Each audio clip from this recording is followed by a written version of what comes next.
So much yarn, so little time.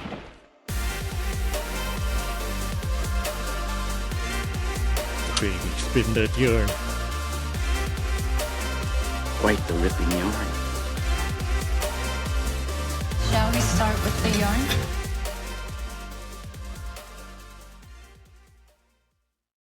I've got. You'll be fine, bro. Don't stress about it.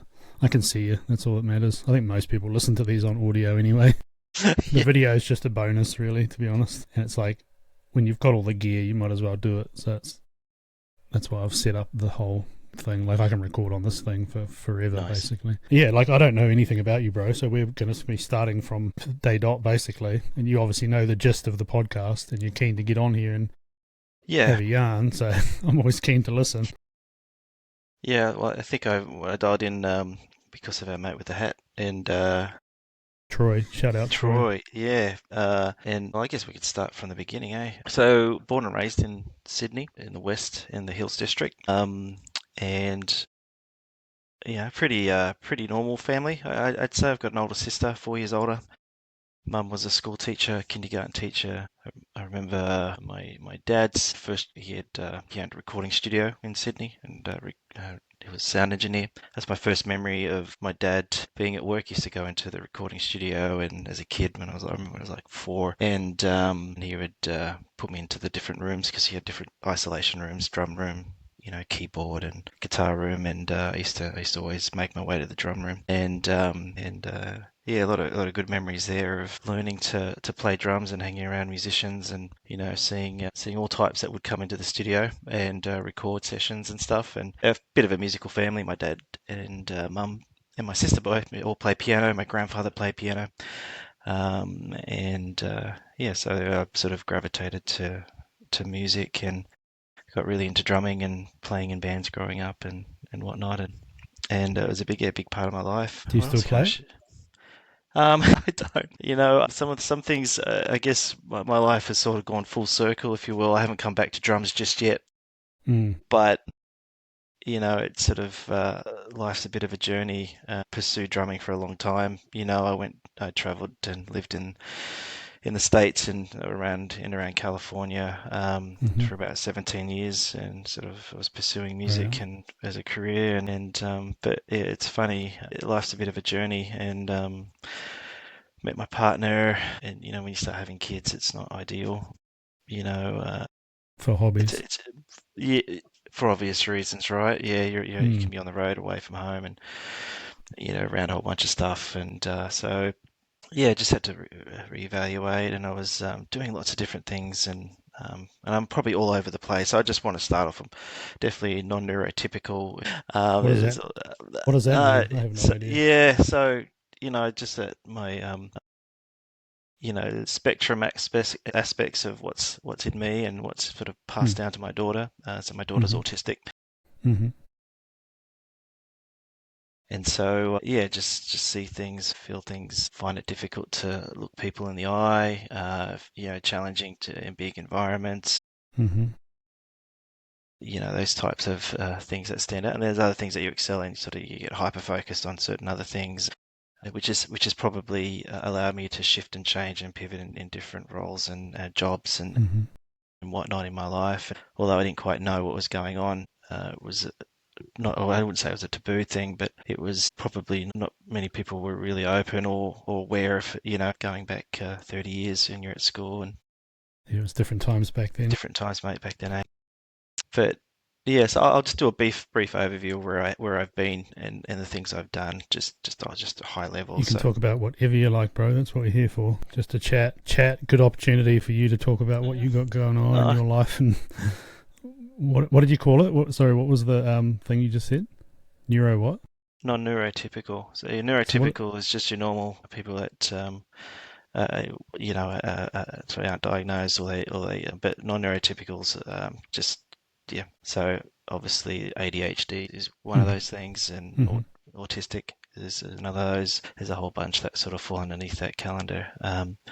Yeah.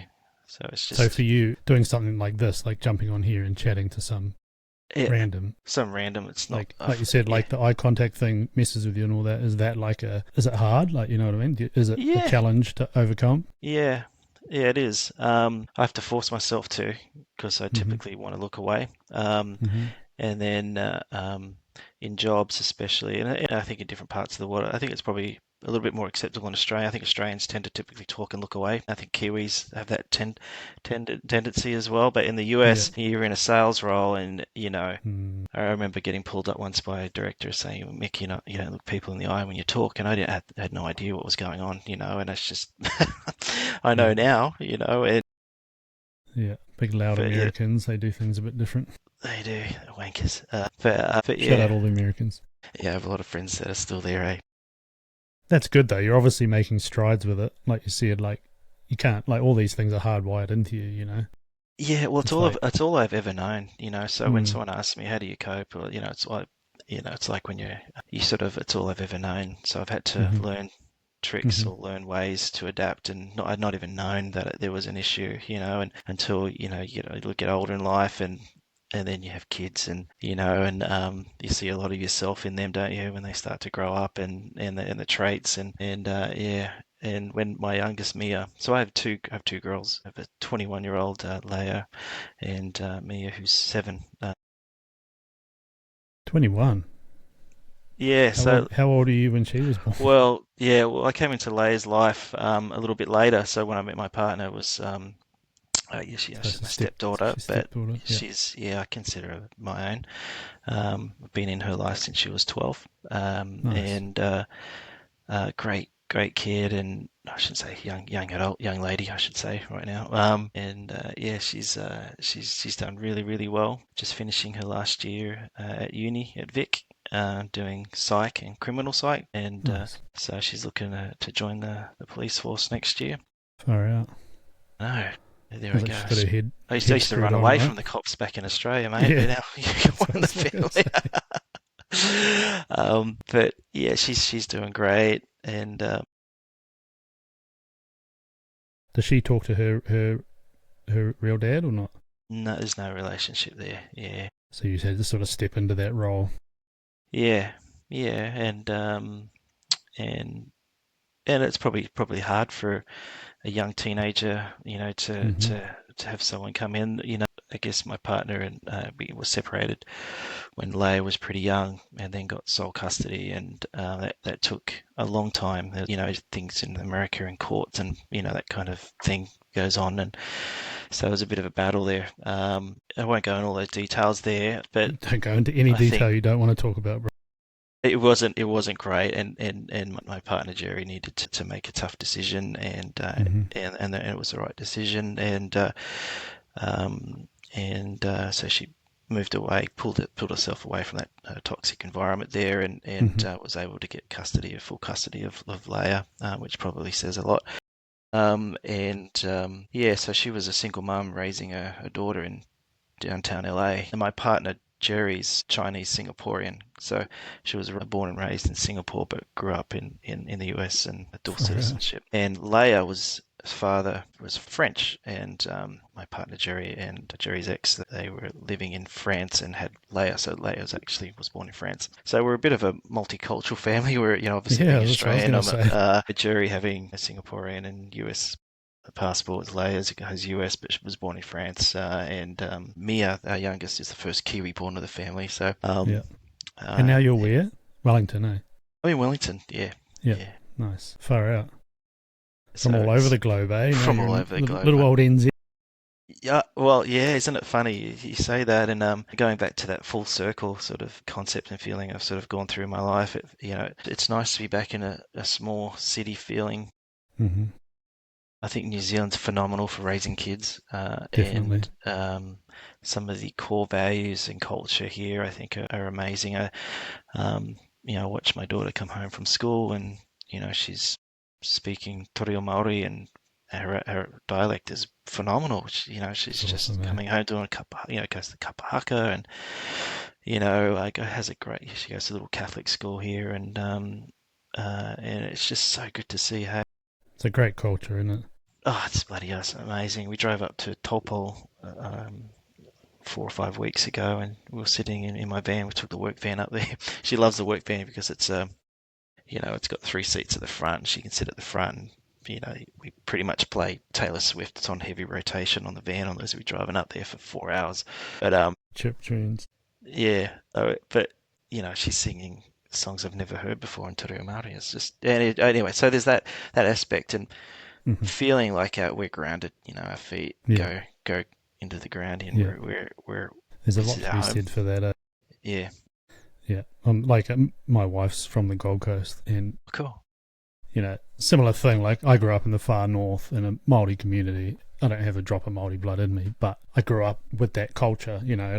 And now, same thing. Aurora, my 7-year-old, she goes to a school. All schools teach it now, but she's the same. Like, she fully embraces it. She's keen to do kapahaka and all this stuff. And it's like, even like as an Aussie, like my wife or you or anything, you come over here, I feel like if you embrace the culture, like, it's so cool to see the next generation of kids who aren't even of Māori descent, get into it and pick it up. Yeah, It's really cool. I love it. And I always push her to do more and learn more about it, because ultimately it's part of NZ's culture, no matter what part of the, it's whether you're huge, European, Māori, or from some other random country. Yeah. You sort of got to, it's part of the culture here. So if you want to live here, I feel like, you've got to sort of embrace it. Down here in the south, there's plenty of people that have opposing views, but from someone like me who grew up in the north, it's like, I've always embraced it. So that's rad. That's cool. It's I'm exactly the same. I'm always blown away by her, same thing. How old did you say Mia was? Mia's 7.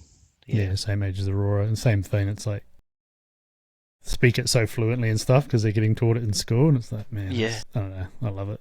I think it's a great thing for kids. Totally. It was so full circle. I've got my partner's just looking at me through the window here, giving me all faces. If I could turn the camera down, she's doing the full Chinese look at me. She's just, is that weird dude that you're talking that to? guy? Bloody Matching hats. Bloody lower hut hats, You don't live in Lower Hutt by chance? No, I don't. That'd be funny. The amount of people I've been rocking Troy's hats, and the amount of people that say that, they're like, "Oh, you're Lower Hutt, bro," and I'm like, "What? No. Been to Wellington twice. I don't even know what you're talking about." Yeah, Classic, it's funny. I have a fair bit going on at the moment because we've got a small little aircon business that we've started up, and I still work for Transpower, the national grid owner operator, and it's a pretty, I'd say, there's diversity in there, but it's power system engineers are pretty unique people. But it's I rock the hats, rock all different hats. It's kind of my thing, and the hat man. But it is a hat man, basically, a rotation of hot hats. Yeah. And so I rock Troy's a fair bit, and I put the lead in there too, and just head into these meetings, and it's try and blend into the builder crowd, even though we're not builders. That's what I said. One dude asked me about it. Same thing. I had on another one of mine. I had the little pencil in there just to like I said to him, I'm like a salesman for his hats because so many people are curious about it. And then one dude was like, "Oh yeah, no, da, da, da," and he's like, "Oh, you're a builder," and I was like, "Oh, nah, I'm a poser, bro." Like I've worked in the building industry, but yeah. I'm trying to think of like something like camera related that I can put in there. There you go. I haven't come up with anything yet.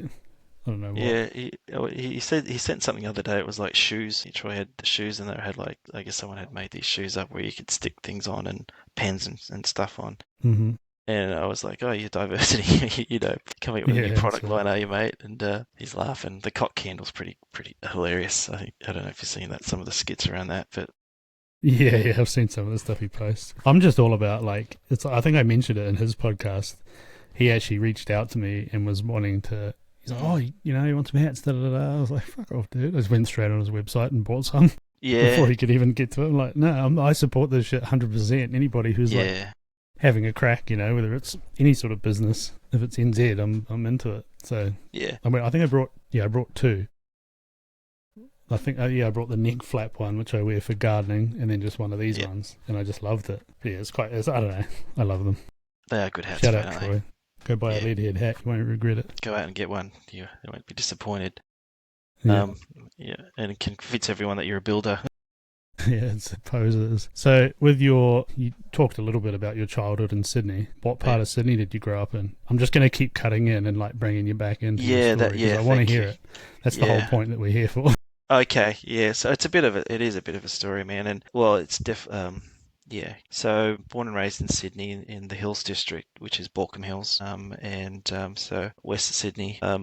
And yeah, parents were hardworking. I wouldn't say we were well off by any means, but we're working class family. And those early memories of my dad going to work was at the studio, so working pretty crazy hours. He had his own business, and so he'd either leave late or start early in the morning, get the studio set up, and musicians would tend to roll in late. So there was times where I didn't get to see much of Dad growing up, because he was working really hard. I'd probably say a bit of a workaholic, in the nicest way. He was working hard, and the main breadcrumb winner for the family, and How old are you? so from that stage I was, from 4, I think, to like 6 or something. He What was year were you born though? 77. Yeah, I'm 88, so I was like growing up in the 90s. I was just going to say, I feel like for that era of time, that was like the standard setup. Yeah. Very little, like, it was the same like with my old man. Like, it was just a different time. It just never, same thing, just worked all day, every day. Yeah. Never saw them. I feel like it was just that time. That was just the norm. Yeah. I think so. My grandfather was also entrepreneurial. He was we had a diesel tracking business, repairing diesel and Caterpillar, Kenworth trucks, rebuilding engines and that stuff. And so, so there was definitely, you look at that entrepreneurial spirit thing, it's sort of generation for me. It's sort of, that's, I guess, where I am now with Capital and Coast. But definitely a great childhood growing up. We got to do a fair bit of traveling. My dad learnt that my relationship, his relationship with me was probably going through some changes with him working so much that he decided to, end up selling the studio. There were other business pressures that were going on at the time, transition to CDs were coming in, and so he managed to sell the studio to a television station that bought it. And then he, I guess, had an experience where, I don't know the full story behind this one, but I never really asked him. But had a I guess came to a point in his life where he was kind of lost, and I guess came to know God, Jesus, and that sort of changed his whole life and our life at the same time, I guess. And decided to give everything up and pursue that for a while. So we were a missionary family living in Southeast Asia, with seeing poorest of the poor, people living on dumps, and witnessing and doing all that part. And that was pretty eye-opening. I was 7 years old when we went over to live in the Philippines. We lived in Singapore. We lived in Kuala Lumpur and Malaysia for about a year. I remember coming back to Australia after that trip. I was thin as, because I was a pretty fussy eater, and that also goes in line with so I was only eating a small amount of food groups, and when you go overseas traveling, you don't have too much options, and a lot of those places we're living in, there were a lot of bugs and stomach stuff, and I remember coming back, I was thin as, and coming home thinking, how good is Australia? Perspective, eh? And a lot of that, learning about culture and about different people, and people being extremely happy with what they have, even though they don't have much. That was looking back, that was an amazing experience. And again, I realised how good Australia was, and we sort of lived a family that was sort of a Christian-based, family for, my Were you dad's just still, straight Christian? yeah. I don't know anything about religion. No, yeah. I know there's a lot of different, like, yeah, that's sectors. right. So Church of England, I guess you would say. I was, there was a lot of that in my family too. My my dad's side of the family is all, well, they're Christians, but they're like, they all do the Salvation Army stuff. Oh, yeah, yeah. And my dad's originally from England. I don't know what there is, but yeah, it never really Yeah, trickled yeah, down to me. yeah. And so obviously getting involved and helping out, doing that was part of my life growing up. It was pretty big. Church was Sunday, and and yeah, I guess went to school. I went to a Christian school. Shout out to Pacific Hills Christian School in Dural, and first time having to wear a full uniform and tie, and and I guess at that stage of my life too, as making a transition into the school, started to pull away a bit from everything. You sort of become a young teen and start to question things, and you start to so pretty mischievous, getting into stuff, getting in trouble, mucking up. Yeah. I think back and I think, what the hell is it doing? Going around the streets and blowing up letterboxes and whatever. I did all the same shit. It's just teenage life. It's funny now when I see teenagers, and I've got to you've got to remember that was you once upon a time. You want to be the person that's like, cut that out, be the angry old fella, but I'm gonna be like, no, I did that shit too. Like, they'll learn the hard way. Yeah. But yeah, I hear you. I was doing all the same stuff. Rebellion. Yeah, questioning so I got halfway through year 11 at school and just realised that I just wasn't happy. Didn't feel like I had one more year to go before I finished, and I just thought just wasn't happy where I was at, and wasn't that I didn't have good friends. I just didn't feel what I was doing. My sister, who's amazing, was dux at the school, so straight A student, ace school, and was very smart, and I kind of felt like I was the black sheep of the family, Mm-hmm. And halfway through 11, I decided I've had enough, and I was talking to my dad. My dad just got into, I think, working for Mission Australia, which is the Sydney City Mission. So they, I guess at the time, was managing an office that sort of helps train and put people back into the workforce that are long-term unemployed or English is not their background. And he said to me, well, you can't leave, and unless you got a job, and sort of was helping me put together a CV and so my first job was actually working for a small Italian family that was doing wall and floor tiling. And I remember working there for a month, and then turned up one morning to meet at the house and then go to the job site.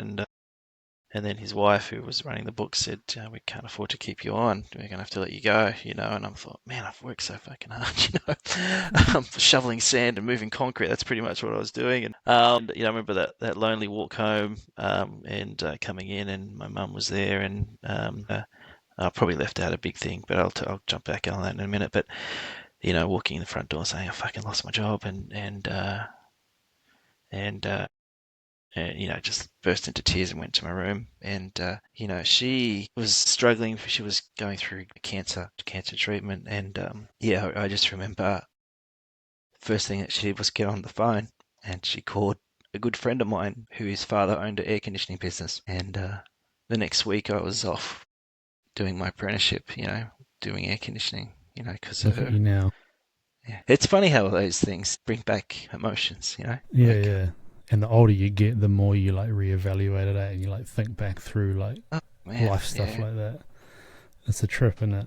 It is a trip, and and like I said, I was a bit of a black sheep of the family running amok, and when she was going through cancer treatment, and she had breast cancer, and then was in remission, and then it came back, and eventually, a few years after that, she passed away, and it's still pretty raw. And so how old were you then when that happened? Well, when she was diagnosed, or when she passed? She was suffering for a while, probably early teens is when she was diagnosed, and it was when I was 17, 18 is when she passed. All right, that's heavy, eh? And we were, even though she was, cancer had come back on the second time. She was in hospital, but the hospital she was at gave her a medication she was allergic to, and so she didn't.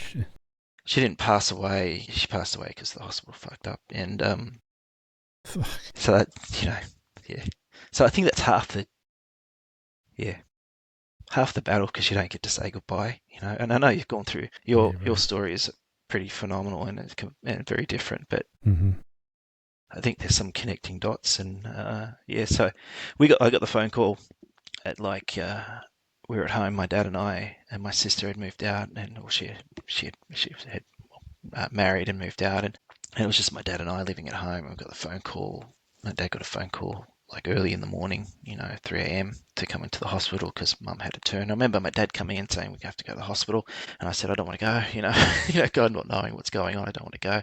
He goes, no, you have to go to hospital. And so I remember getting in the car and heading off, and then going to the hospital. And these are the memories that I remember, is sort of going into the emergency ward, and my mum was all plugged up and she was in a coma and eyes rolled in her head, and I lost it. I remember just seeing that and losing it, like flipping out. Turned out the hospital, turned a corner, and I ran straight into a nun, 70, 80-year-old nun.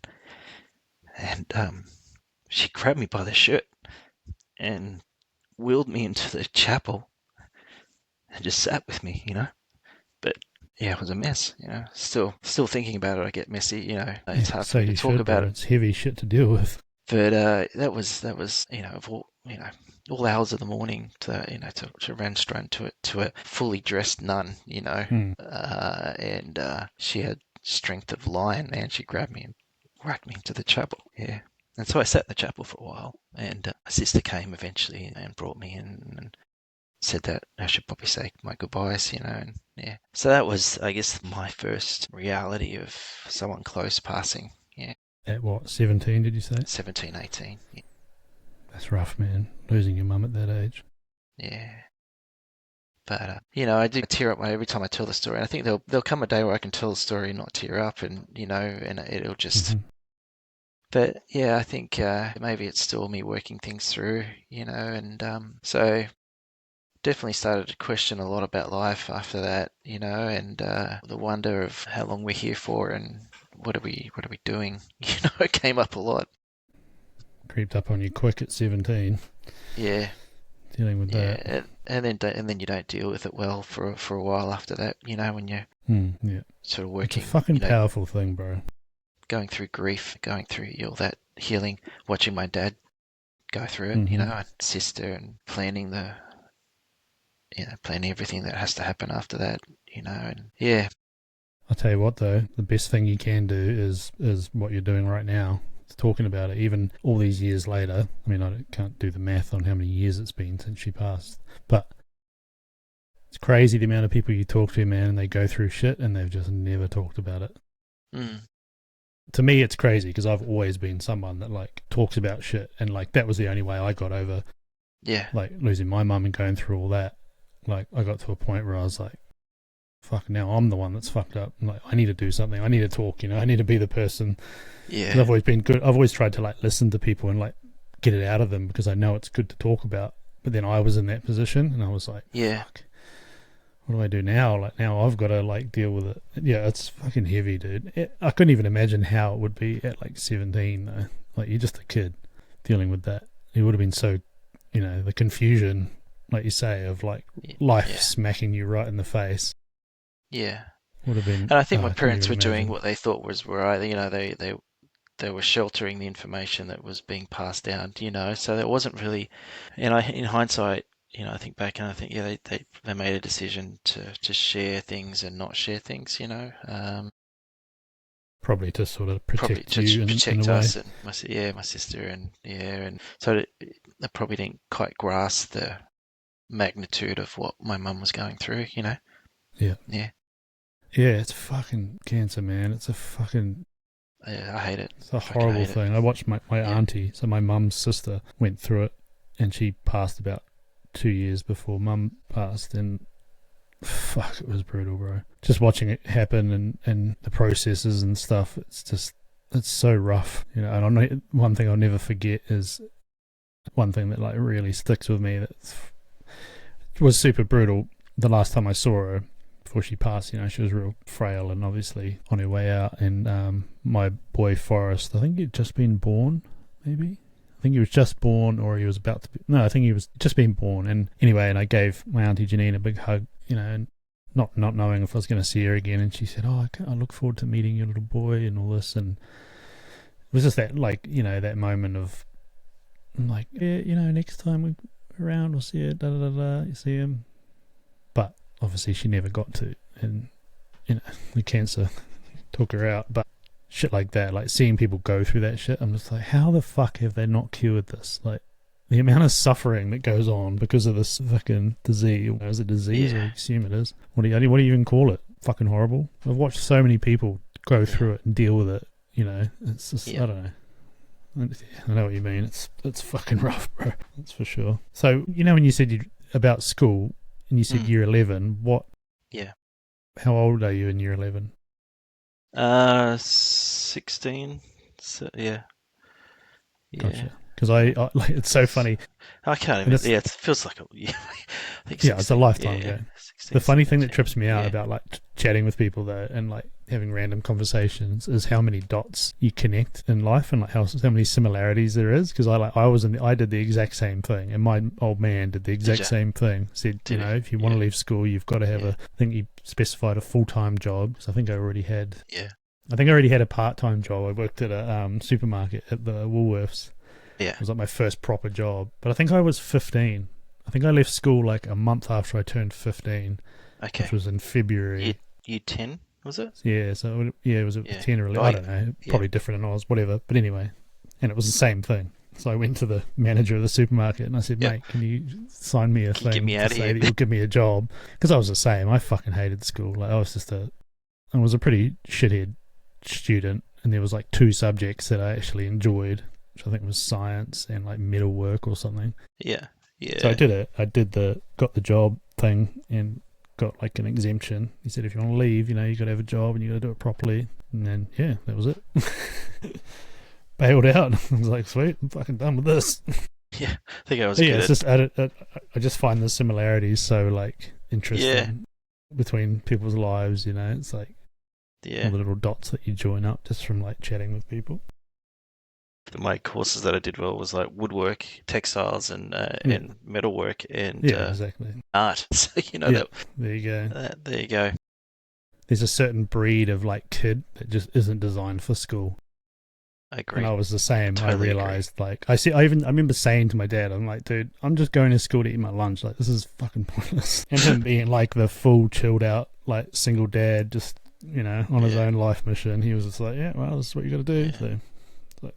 We had the cane. Did you have the cane at your school? We had the cane. Nah, that had just sort of gone out. They're gone out, yeah. But we had this one teacher. Like, I went to an all boys high school. Okay. It was pretty, it was pretty rough even when I was there. And I remember there was a few teachers that had little like things. Like there was one teacher that had like above his chalkboard, he had like these old maps, and word was like rolled up maps, big long ones. And the word was that like like not long ago, because it had been ruled out. Before I went there, he'd take those down and whack kids with them. That was like, when caning was allowed. Yeah. Yeah. So yeah, I don't know how far off it was, but yeah, it's fucking different times, man. That's for sure. Times. These days, teachers probably can't even bloody untouched kids. So tell a kid off. I don't even know. That's it. Yeah. Yep. I think I don't think we used to pick the stick. So if you got like what was something if you got in trouble flicking ties. Like, you're getting changed for PE and you're in there getting changed and you have a tie fight, and one of the deputy principals walked in and we all blamed, who started it, and we all pointed at this one guy. He definitely didn't start it, Yeah. And he still holds a grudge to this day. But he ended up getting the cane for starting the tie flicking. Yeah, it was. Yeah. It's amazing. But sort of put the fear of God in you. Like if you, I remember. One school assembly being up there, our class was leading the school assembly, and our school went from kindy to year 12, so it was all the way through. And far out. Me and Bradley Glasson were at the front, and it was prayer time, and we were goofing around and in front of everyone, And beknownst to us, behind us was the principal, and he put his hand on our shoulder and he goes, "I want to see you after this," And that lonely walk down the hall, to the principal's office, and, stepping into the principal's office, and the weight of what you'd done. He didn't have to do anything. You just looked up and, "I'm disappointed in you boys," and we all burst into tears, and, that was enough. Do you know what I mean? And we walked back, and he had that, yeah, he's still the principal there to this day. Shit, Must yeah. be ancient. Yeah, Dr. Boyce. Anyway, yeah. Yeah, I was. So there you go, isn't it?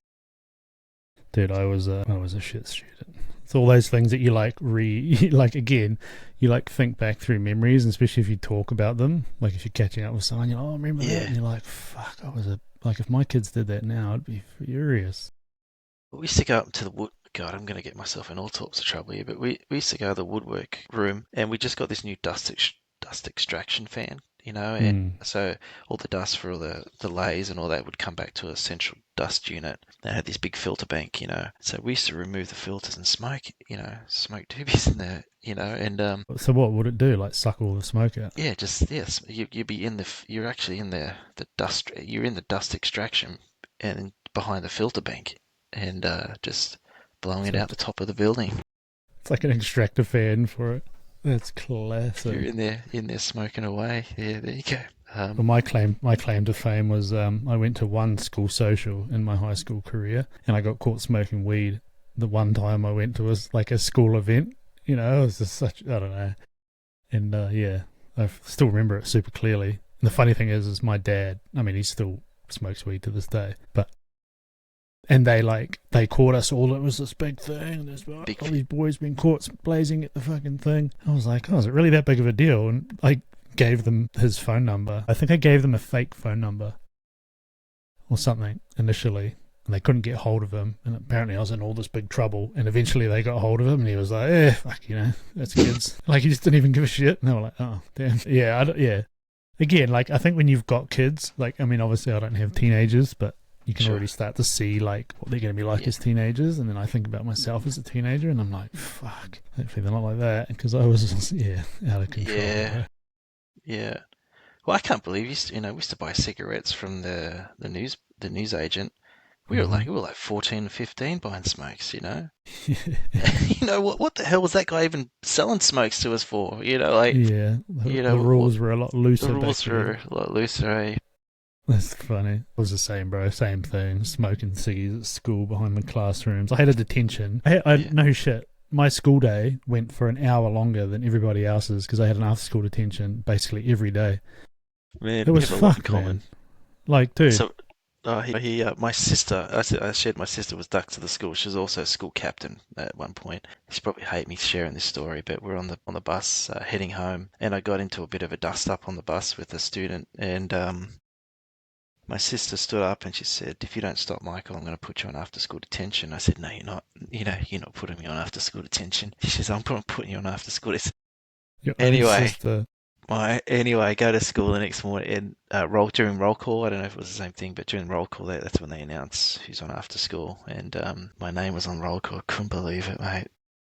And then, what was worse, then my mum would find out. My mum was a school teacher, and she knew all my teachers. It's a funny story. Mm-hmm. I remember she used to come to the school and leave random notes, because a lot of the teachers at the school, they did teachers college together, so there's a lot of history with some of these teachers at my school. Or even when we do assignments, school assignments, the note from my teacher on my school assignment would be 18 out of 20, and then underneath it would write, not up to your usual standard, Carol. Carol was my mum's name. And so they'd play these notes, or my mum would leave notes saying that Dr. Boyce wants to see you, kind of thing. And so my mum was a bit of a prankster that way. And but yeah, it was yes, a lot of good memories, I think, back. And muck-up day, we had muck-up day was fun, the last day of school, kind of watching year 12, tear up the school and do creative things. And I think once they took the PE teacher's car, which was, I think it was like a Mini or a Volkswagen, something, I think it was a Mini, and they were able to dismantle it somehow and bring it inside the school and then put things back together, and and they turned up with this car in the, and so just random things, yeah. But yeah, Yeah, Dude, good memories of school. School was a good that's time. the funny you know. thing, eh? Once you start like diving into that part of your brain, there's like just Yeah, the it's just memories, like, and you remember all this shit, and you're like, fuck. how's I it don't all know. there? It just Yeah. makes me shake my head when I think about my high school years, even though they were brief. My the fun talking about after schools, dude. We had our claim to fame with my mate Cody, who hopefully I'm going to get on here eventually.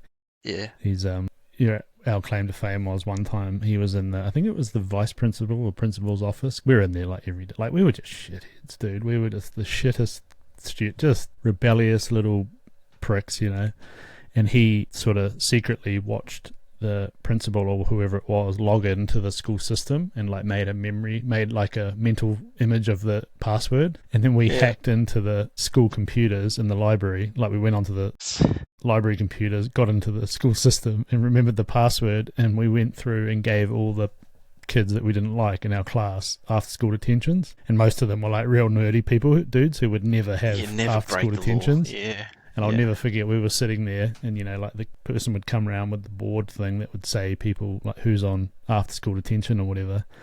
And I'll never forget, we sat there and watched them bring this board over and read out all these names, and all these kids like lit up like, whoa. I can't remember if we ever got Stick caught it to the either. man. Yeah. Dude, classic though, eh? Like I think about that shit and I'm like, fuck, I don't know. I can't believe the shit that we used to get up to. So I'm like, man, I hope when my kids are teenagers they don't go down that path.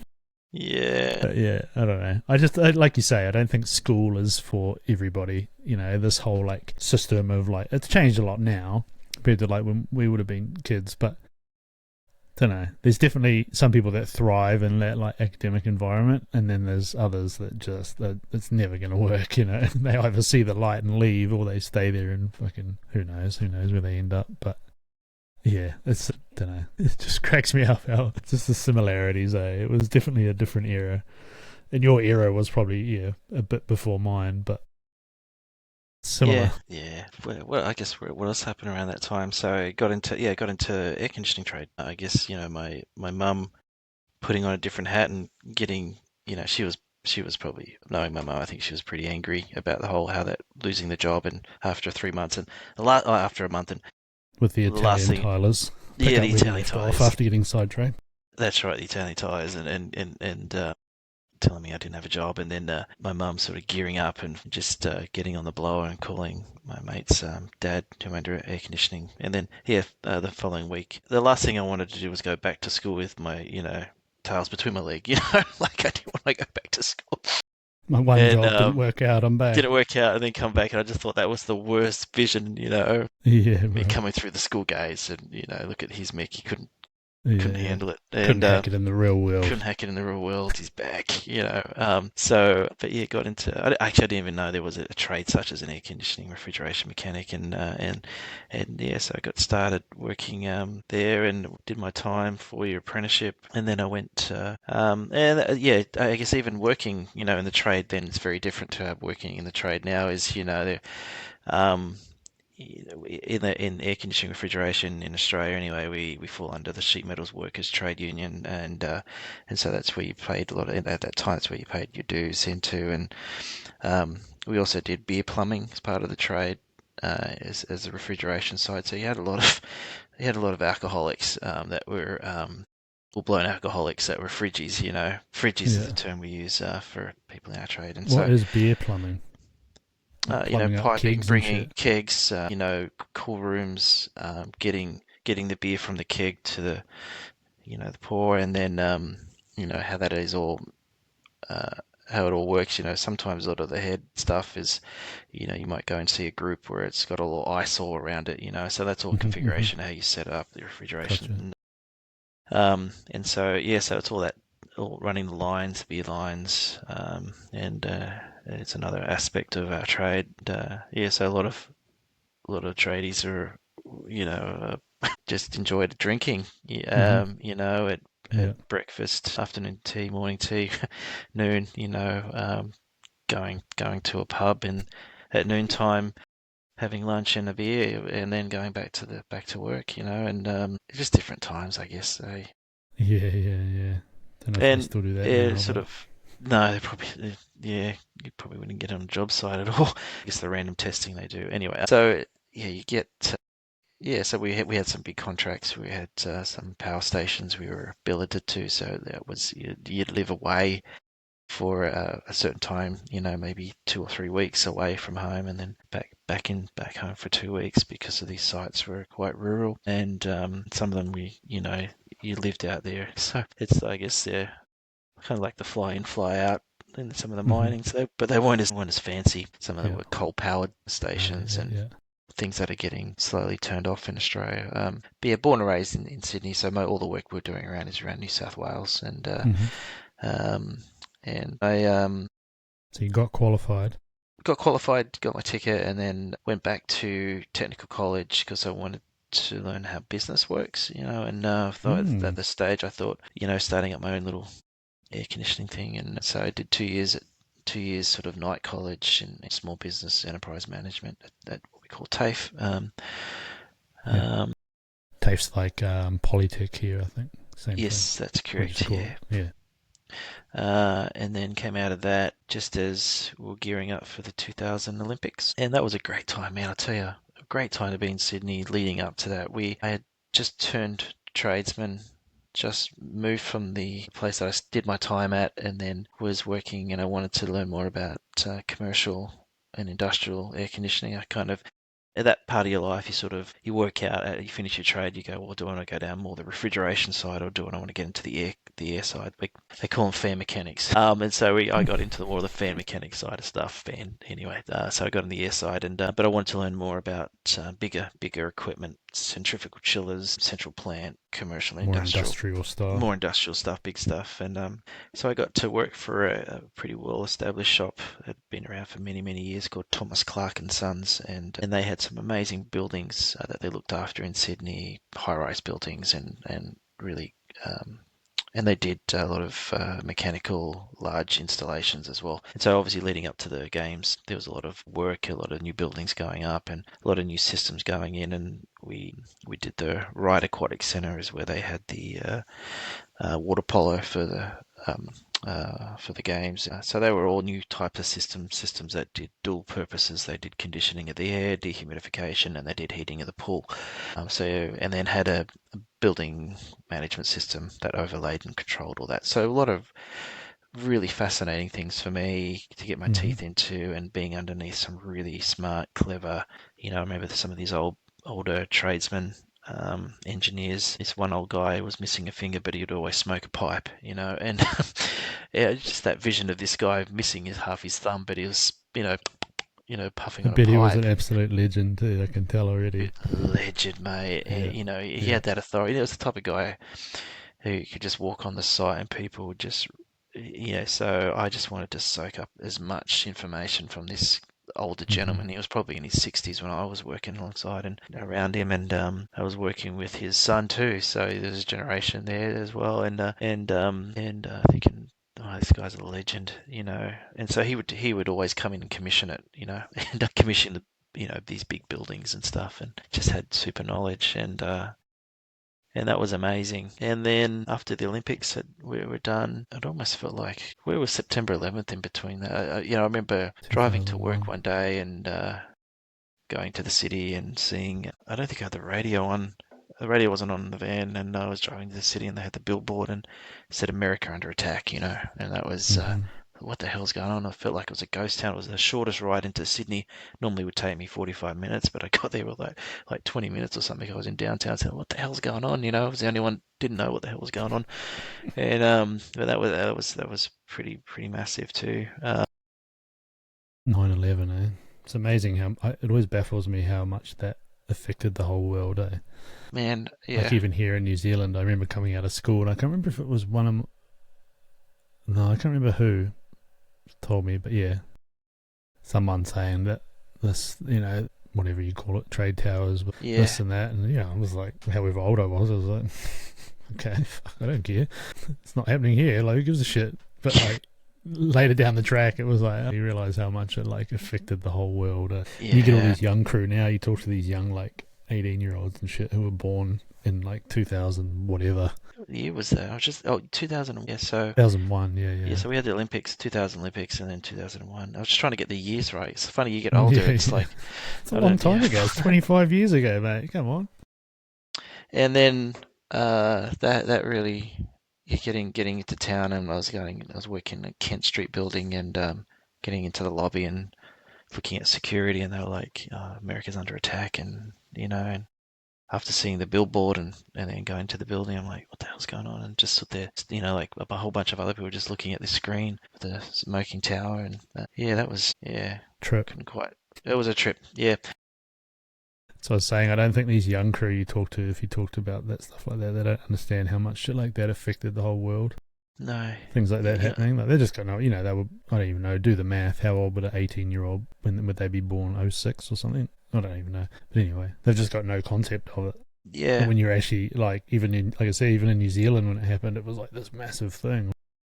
And to that time, there's a fair bit of technology change. I remember when I started my trade, you had brick phones and you had pagers. I had pager, and that's how you got your notification of where you're heading to your next job, was being paged. Yeah. Internet was just pretty fresh, and I was explaining to Aurora the other day that like phones like we have them now didn't exist when I was a kid. No. Whatever that is, early 90s and stuff. And like, yeah. What do you mean? I was like, yeah, the internet didn't exist. Like, how you have whatever Netflix, all this shit that they watch. She's like, what? The first thing she said, she's like, like, our kids aren't technology kids at all. Like, they watch TV and that's about it. But even then, she's like, what did you do? And I'm like, fucking be bored. Like, it's just baffling to her that, like, as a 7-year-old, her, like, all this technology we have now, for her, she can't even comprehend that none of it existed when I was a kid. I'm like, she's only 7, so I don't know. Like you say, different times. It's just, don't know. But we've got to be thankful to grow up in that era, I reckon. Yeah. Because it was pretty special. Not that now isn't, but like growing up without all that shit and now having it and seeing it change, and like, I guess just having that perspective of what life was like as a kid, like, I don't know. Yeah. My grandfather had a shack. Yeah, my grandfather had a shack in the back of his house. And he was a ham radio operator, and he had a big, 16-foot Yagi, like it's an antenna in the backyard. He used to key the mic, and TVs would go off, around the neighborhood, because he would. But that I remember, going back to that sort of around that technology feeling of being able to sit in that Radio Shack and listen to my grandfather speak to someone in Europe and Germany, or all over the world. I thought that was just fucking amazing. I just thought, I thought that was, and he would give me the mic and he would hand it over and I would say hello. I just thought crazy, that was absolutely bonkers that you could do that. Bro. I watched a doco the other day about that, the lady that flew the plane around the world, Amelia Earhart, whatever her name was. Yeah. And the tragedy when she went missing. That's right. And the technology, this is like whatever it was. Yeah, the beacon or whatever. Yes, I think. Yeah. And they're talking about the radio systems that they had on the plane to talk to the ships to try and find this island. Yes. And like now it's like shit that we don't even use. It's that old, it's like it's been outdated for centuries. And then they were like just trying to figure it out, like radio waves and shit. I'm like, man, technology moves quick in perspective, like in 100 years. Like, imagine if you took this phone back 100 years and you're like, check this out. You can just talk to it and it does shit. Like, it's fucked. Like, I don't know. Again, it's all perspective, eh? It is. Yeah. Having that perspective is a good thing, I think, for sure. Yeah. And, Ed sort of going, what the hell we're talking about? Okay, yeah, coming out of later on, after finishing my apprenticeship and getting into more commercial industrial air conditioning. So September 11, the Olympic Games, and then September 11, and then it was probably. But I'm sorry if I'm jumping around because it's. Dude, it's hard to remember this. It's hard, isn't it, going back too. and you sort of, and there's past relationships and. Yeah, and that's it. The thing is, you can never cover everything, and when you sit and talk. You always jump afterwards. You'll always be like, "Oh, that's right, that thing." It's like this weird thing that just like starts like a chain reaction once you talk about a part of your life, and then that's what happens with me anyway. And then I'll sit there later and be like, oh yeah, remember that? And it just like reactivates all these parts of your brain. It's a trip. It's good. I think it's good for you. Yeah, I think it is good. So you're in Sydney. You're Sydney, doing the Olympic air conditioning. Yeah. Yeah, air conditioning, and partner and I at the time we got engaged pretty young, and As you do. and engaged at like 18 and sort of married at 21. Yeah, that is young. And then decided to. We're at a point in change, as she just finished a law degree at Sydney, and she was born in the US, but parents are Australian, but born in the US, and came back, so she had dual citizenship. And we decided, well, instead of going to the UK like every other bloody Australian does, we had the opportunity to go to the US, and so made that decision and decided, looking through brochures and looking through various things, that San Francisco looked pretty good, and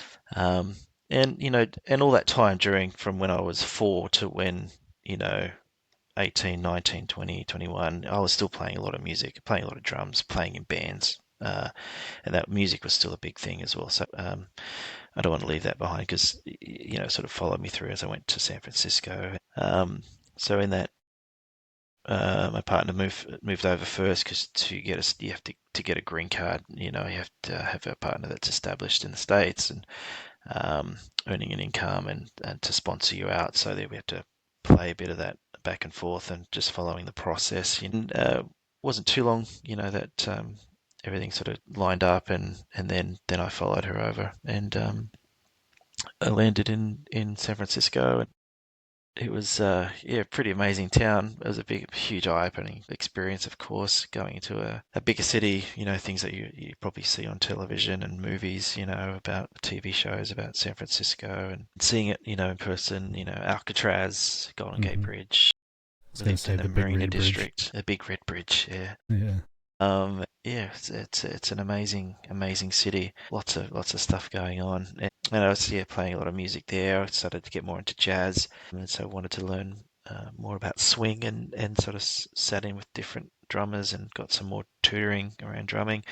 But the main thing also, once I landed and got established and got my all the credentials you need to start working there, I got a job opportunity to work for Trane, and Trane's, I guess you'd probably say, were the world's largest manufacturer of air conditioning systems, in really big stuff, centrifugal chillers, and coming from a mechanical background, the next evolution for me was I wanted to learn more about controls and building automation and energy efficiencies and all that stuff. But it was really hard because I didn't have college schooling. I didn't have the computer programming background and that kind of stuff where you typically need to transition into that type of job and opportunity. But they saw, I guess, someone who's hungry, someone who had a mechanical background coming in fresh and wanting to train because they had some new control systems that they were just releasing. And so I got onto the transition of what we call DDC controls, direct digital controls, versus pneumatic, which is pneumatic controls use air pressure and relays and different configurations where these are more transitioning into more of a microprocessor kind of computer controlled digital controls and technical shit and technical stuff. So anyway, that's all my brain thinks when I hear that. So I landed a great job and was with Trane in San Francisco for 5 years. Yeah, so we got to do the first Apple store in the US. So that was a pretty big thing. In claim to fame, San Francisco, to have the first Apple store in town, and that was amazing. Asian Art Museum, Silicon Valley is obviously down the peninsula there, so a lot of companies that are making silicon chips and things for the computer industry. That was pretty phenomenal. Some sites that are more around the Department of Defense stuff, so being able to work in those environments and secured buildings and stuff. That was pretty amazing. Yeah, I was also fascinated about coffee. And so I helped a church start up and establish a cafe it was a diesel mechanic shop that we flipped into a cafe, and eventually it was a cafe that had as an art gallery, and on the other end of it, we had a non-profit because at the time the government was taking money away from schools around the arts. And next to the cafe was California College of the Arts. And we just had students that would come into the cafe and thought how cool it would be to have a non-profit associated and sort of getting some of these kids in some of these urban school environments to teach them drawing and painting and sketch and music and stuff that was being sort of funding was being taken away from. So that was, that was also taking a big chunk of my time. And in hindsight, in that relationship, my partner and I started to drift off. She was quite involved in getting her law career sort of going and established and working long hours, and I was doing what I thought was right, was, working hard during my day to day and also doing stuff for the church and what I thought was the right thing. But in hindsight, you step back and you look and you go, wow, yeah, we were growing apart, and it got to a point where the relationship broke down, and next thing you know, sort of passing ships in the night, and tends to happen when and young relationships, when you're in your formative years. Yeah, Sadly. and we had a house and we had a dog, and we're kind of pretty established in San Francisco, and I think people on the outside would probably say you're doing well, but maybe it's not a generalization of Americans. Maybe it's we put on a good front, and a lot of that fakeness of everything's great, she's all good, mate, kind of that. But you peel back the surface, and it wasn't all good. Yeah. There's a lot of that in society, that's for sure. Yeah, Here and there. I remember being on the street in San Francisco just with my drum kit. I got basically had my drum bags on my back and 2 suitcases, and I'm just standing on the street and thinking I've got nowhere to go. The last thing I want to do is tell my dad that my marriage is falling apart and it's gone, just because you can say that's probably the weight of that religion and that whole, the value of marriage, and you're married to someone for life, and that kind of very pressure. Structured system, isn't it? Yeah, and so there's that kind of feeling, and I'm just remember the last thing I want to do is call my dad, How old do you reckon you were? Well, not reckon. So I was 21, 22, 23, 24, 25, 26. I was 27, Far out. and yeah, it was broken, mate. Utterly broken, and I had this one guy, and going back to sort of this church. So anyway, so I felt.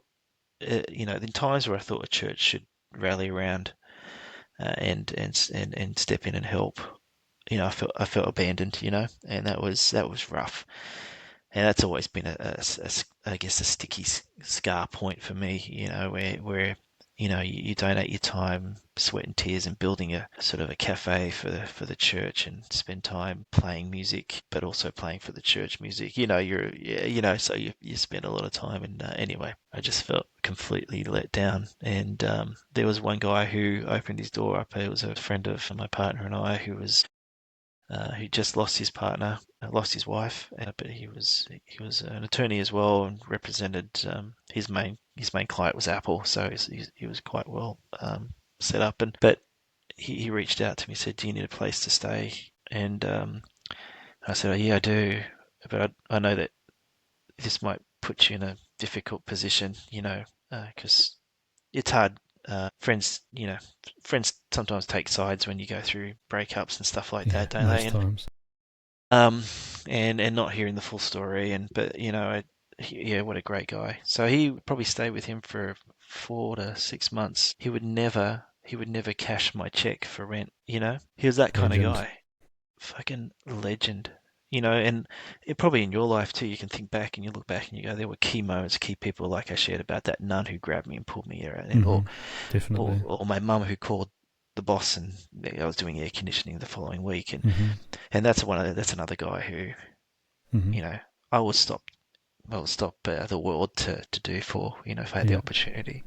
Putting a roof over your head, when you needed it. It's a pretty powerful thing. I had 2 suitcases and my drum kit. That's it. That's all I had, And that was tough. That was the rough patch, and getting going again, and also they're making decisions where you're probably grieving, going through stuff, and just making poor choices, and getting drawn into things that you probably shouldn't get drawn into, whether it's drugs or alcohol or other stuff, and then and that kind of led me down to another chapter, of getting wrestling through that and starting again, and then Basically starting from scratch, after going Yeah. through something like that, like a divorce Yeah. or a breakup or Yeah. whatever it may be. And Yeah. even if you aren't, you sort of feel like it because you're like, you've had this life, with another person, and then you're just like, Yeah. okay, now what?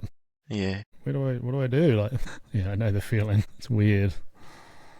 Yeah. But then it's then so from being in San Francisco, I moved down to Orange County and was living around Orange County, Laguna Beach, and I started to work for another controls company down there. So I've got into air conditioning, got into mechanical, got into air conditioning and controls, building automation, and then I made the step to get into full control side of things, and that was with Honeywell.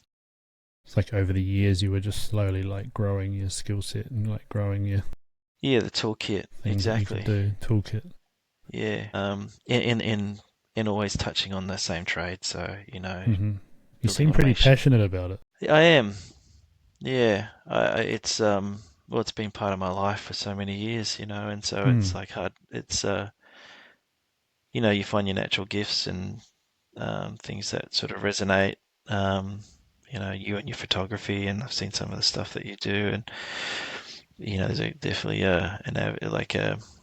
there's something there that sort of sparks your interest, and You either lean I think into it or you don't.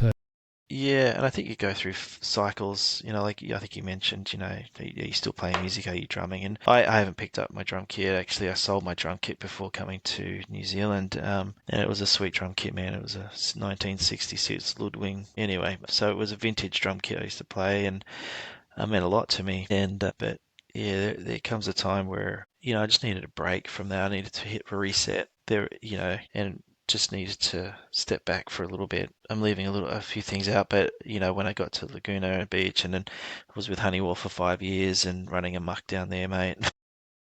Yeah, I bet. And then I moved to Arizona. I was in Arizona for 2 years. And that was very different to California. Gunslinging, open carry, kind of environment. Yeah, but the high desert, which is if you're being a photographer, you freaking love it out there, mate. Like the sunrises and the sunsets, the cactus, the desert. It's just the light, the shade. Mm-hmm. Native American things that you can see and that are still there, drawings and painting art. It's fascinating, absolutely fascinating. And then I came back to Los Angeles, so 2 years there, and then came back to Los Angeles to work with Los Angeles Department of Water and Power. And again, he's someone who doesn't have a college degree, just learning and doing life and following my passion.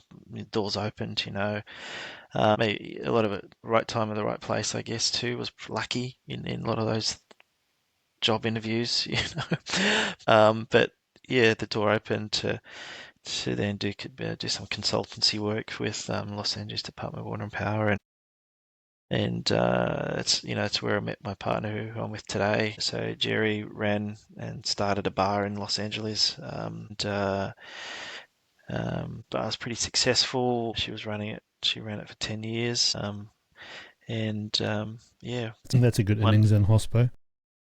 Not bad, is it? Especially when you read the paper, and we're just looking. I don't know, man. Wellington is. I'm not quite sure some of your local spots around here where you are, but COVID slammed a whole bunch of stuff around here in the city, and then to bounce back from that was rough and tough. And but we've also we're seeing a lot more closures going on at the moment. Like another place that we used to bounce down to a fair bit just closed doors, and after 10 years. So yeah, they say if you get in restaurants, say you last 5 years, you're doing a good thing, and the likelihood that you're going to succeed is pretty high. It's definitely, but a lot of the places fail, before 5 years. Yeah. I mean, it doesn't help that this year's been pretty rough. Has Business been. year in general with the economy not Yeah. pumping, you know. Yeah. Places are always going to drop off like flies on a year like this, sadly. Yeah. I think too, the whole flexible work environment, people working from home more often, not going to town much, and that has a bit of effect to it. Probably how the city's set up and coordinated and places, closing lanes off, and I think has also caused some challenge for some of those businesses too. Definitely. Anyway, but after where'd you go back to? Kelly, where'd you go after that? How'd you get back to NZ? oh, it's a great How'd question. you So get I to met. here? So I got to tell the story about how I met Jerry because it's Definitely. it is epic. So I was coming back from starting a new job in Los Angeles. I had a friend who lived in LA who was a Kiwi, right? Who we had met because he was doing similar work stuff that I was doing, and I was running program of work with different utilities across the states, and he was a contractor that was doing aggregation of flexible virtual power and selling it, and we were paying for that and rewarding them for change of behavior. But he was Kiwi and just a great guy. Lee, shout out to Lee. And Lee Holmes, yeah, and Wellingtonian original. But I said, I've just got a job offer from LA, Los Angeles Department of Water and Power, but thinking about doing it. And he goes, you should do it. And he goes, you can stay on. I've got some property in LA, and you can just stay there and until you get established. And I thought, how cool was that? So I ended up taking up on that offer, and I said, you sure? And he goes, yeah, yes, just yeah. So he had a rental property, and he had like a vintage. You know what an Airstream is? It's like a caravan. The big silver ones. Silver one dome thing, right? Yeah. And it was so he had a rental property on this hill in Los Angeles that overlooked downtown, and then there was a freaking Airstream on it. And he goes, you can just hang out in the Airstream. And so, you're rocking up with my bags and pulling up to this Airstream, and like it's like totally step back 70s kind of early 80s style Airstream. But it had character and charm. They were kind of doing some early Airbnb stuff with it, and they had a little veranda, and yeah, it was cute. And so after I got settled in, he goes, "Oh, Mick," he goes, "you should go to this bar, the York on York Street, and there's an Australian down there. He works behind the bar, and he's a musician, and he plays bass. Cool, yeah, I'll go down and check it out sometime, And so about a week later, I'll go down and see if this guy's Aussie's there, And I go there, and the Aussie wasn't there, but Jerry was. And that's pretty much how we met. So she owned and was a partner in the bar and from startup and had been there working many years. She had a fiance who founded the bar, who passed away on a biking accident. He was riding the bike up in the back hills of Los Angeles, had an accident. And then so Jerry stayed working at the bar for a number of years after that. And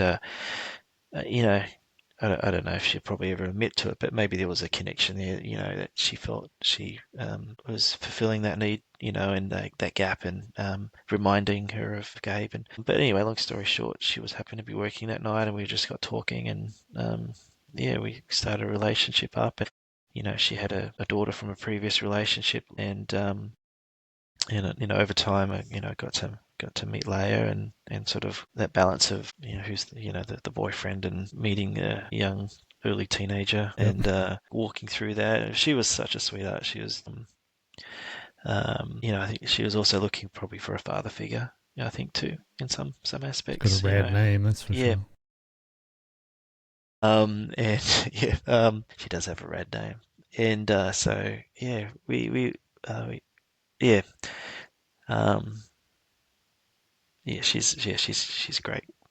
She's awesome, and so it really made me feel comfortable, especially because that she was. It's sort of, you got to bring children on that journey, because it can be quite challenging when there's friction there with and I'm probably not explaining myself well, but it makes it easier if they're supportive of the relationship. Yeah, I get what you're getting. Okay, yeah.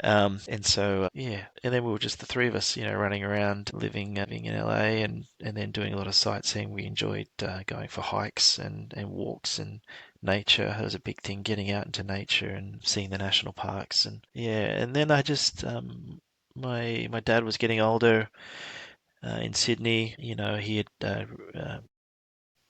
eventually remarried, and so I have a stepmother too, and she's phenomenal. But he was getting closer to he was getting to the point of retiring, and at this stage I'd been in California for 17 years, and I remember saying to Jerry when we were very early on in our dating life that I'm planning after my contract's done here, I'm planning to either go back to Australia. It's just something that I needed to make sure she was aware of early. But she was open for change as well, and if if things were still going well when that happened, and she would we would decide together what we wanted to do, and obviously Leia was a big part of that decision-making process too. So in 2016, we decided to do a trip to visit my sister, who moved to Tauranga in the Bay of Plenty, with my nieces and nephews, and so we about 10 years prior. So while I was in the States, she had moved over to the Has Bay of she got a Plenty, and connection to New Zealand?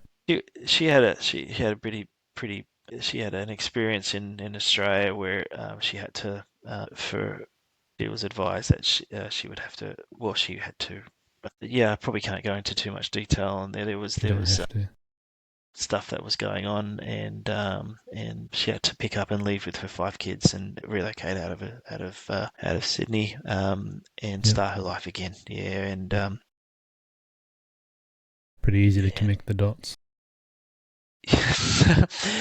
um, and I wasn't around for that, which I felt pretty guilty for.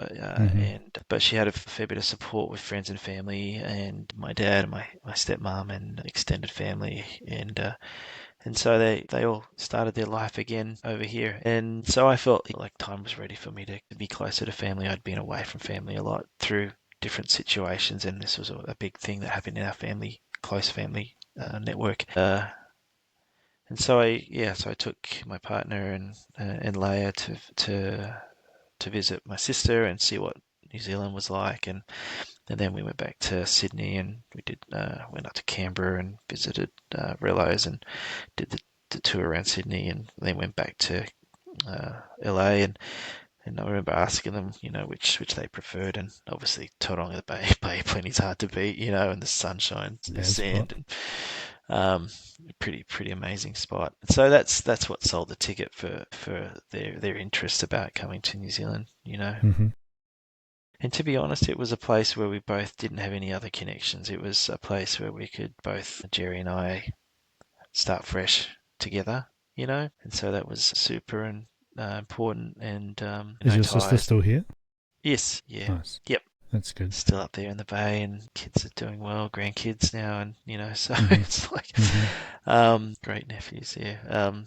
And so yeah, and doing well. She So you works went for back one to of the, LA and just went, yep, NZ yeah, it is. basically, yeah, yeah, and yeah. My It's an sister would amazing tell me country. stories. Yeah, she had property up at Lower Kaimai, and it was she at this time when we were visiting her, she was she had a large set of property. There were sheep on there, and but she had a conference center too, so she would rent out the conference center and for like companies that were doing events or whatnot and training exercises. And but I remember just like she would tell me like just leave the keys in the car, and doors unlocked, and I'm like, what the hell? Are you coming from LA? It's like you just Yeah. I'm like, what the hell are you thinking, sis? And but anyway, so yeah, so 2016 we did the tour, and then 2017 I think we got everything lined up and with visas and all that good stuff. I was lucky enough to get a job before I relocated out here with Transpower, so the national grid owner operator, and just yeah. But we didn't move to we didn't move to Tauranga. I wanted to be closer to the pulse of the main heart of the business for Transpower, and because I'd been a consultant and I was sort of moving around a bit, I just felt like it'd be good to be in the core where the main office was, and that happened to be in Wellington. And so yeah, I was lucky enough to get a job, and they put me on the terrace for 4 or 5 months in a company place, company house, and then we eventually found our own little pad And Nice. so live in Churton Park, just out in Wellington, and yeah, we've been here ever since. Got a great boss who's Māori and has been a mentor as well, and Hmm. has helped us get established. How's this for good, mate? This guy, when we first landed, he gave us his car for like 4 months just to drive around. He drove us to open houses. This is my boss, right? Yeah, Who legend. does that? Legend, absolute legend, man. That's what it's This all guy. about, mate. That's what we You need know, more of in this you know world. what? I tell you what, I've learnt so much being under his leadership, and also Māori kind of just how they view, how they see things, and Yeah, the way they go well, about the things, way they it's go about definitely things, unique. is very different Hmm. and Hmm. unique. Yeah. So I was very lucky to have, yeah. So like I shared, I'm still working there at Transpower, and it wasn't when we started coming through COVID. So I'm jumping around all over the place. So I got to Jump got to wherever New you like. Zealand, got into working for Transpower and getting established here in Wellington. Getting my eldest daughter settled into school. She had never worn a school uniform, Leia, and I thought it was awesome her going to school. First day at Wellington girls wearing a wearing a uniform. Couldn't believe it, because in Los Angeles there wasn't any uniform for this Do anyway. they not do uniforms in America? I think there's certain schools that probably do, but we're sort of the public school system wasn't.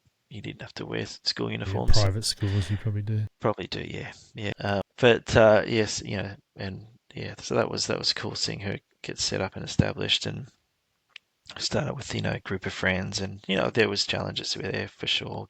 Young teenager starting year 10 at school, and in a school with all girls who have already got their clique groups and stuff like Yeah, that, and yeah, yeah. how that works out. But she's done great navigating around that, and then then when we were moving to New Zealand, Jerry was also pregnant. So it was, and then it wasn't long until Mia came, and first Kiwi of the Richardson family. Do you by chance remember the month that you moved in 2017? Yeah, March. Trippy. So we moved back to NZ just February 2017, and Wow. Nikki was pregnant with Aurora. My God. Trippy, yeah. That's what I mean. Like all these Is weird. is she an August baby? She's June, but she was born early. She was born Okay. preemie, so Okay. Yeah. Okay. she probably would have been. She was born at 32 weeks, so yeah, she was. So my wife's birthday is 19th of August, and I'm pretty sure her actual due date was Wow. like mid-August. Wow. Trippy, yeah. See what I mean? It Like is. random coincidence. Like again, just coincidence, but it's just funny how Yeah, things line it up is. like that, eh? It is. Trips It's a me out. small. Yeah. When you said 2017, I'm like, it's the year we moved back. And yeah, it was February because I remember it was my birthday. Yeah, we came back for my dad's birthday to be here for that, which is 22nd of Feb, so it must have been around there. Yeah, trippy, yeah. It is. And they're probably the same, yeah, probably. What did you say? When's your daughter's birthday? August. August the 12th. Yeah. Yeah, so that's about when Aurora was supposed to be born, but then she popped out at 32 weeks, so Yeah. same age even. Trippy, yeah. Yeah. Isn't it funny how It's trippy. timelines line up like that? Oh, it is. That is. Yeah. Trips me out.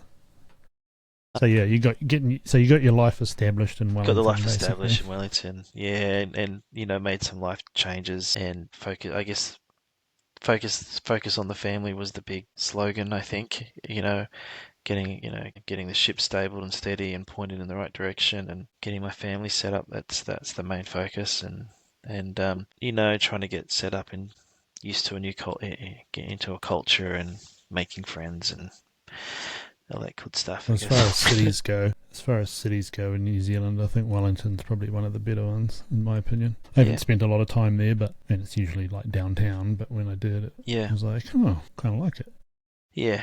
There's definitely you get the 5 days out of the calendar year where it's like it's hard to beat Wellington on a good day. Is that one of the sayings, and so true. And it's when there's no wind and the sun's out and guns out, and it's a phenomenal city. Yeah, beautiful city. Yeah, you're in windy Wellington. I pinch myself. In windy Wanaka. It's the same here, bro. It's windy, especially this time of the year, constantly. Man, it was howling the other day. Bloody hell! the house was shaking as that gets that violent. Yeah. What are some of the random question? Like, what are some of the big Yeah. differences that you notice about living in New Zealand over, like, let's say Australia or the States or one of those States, yeah. places?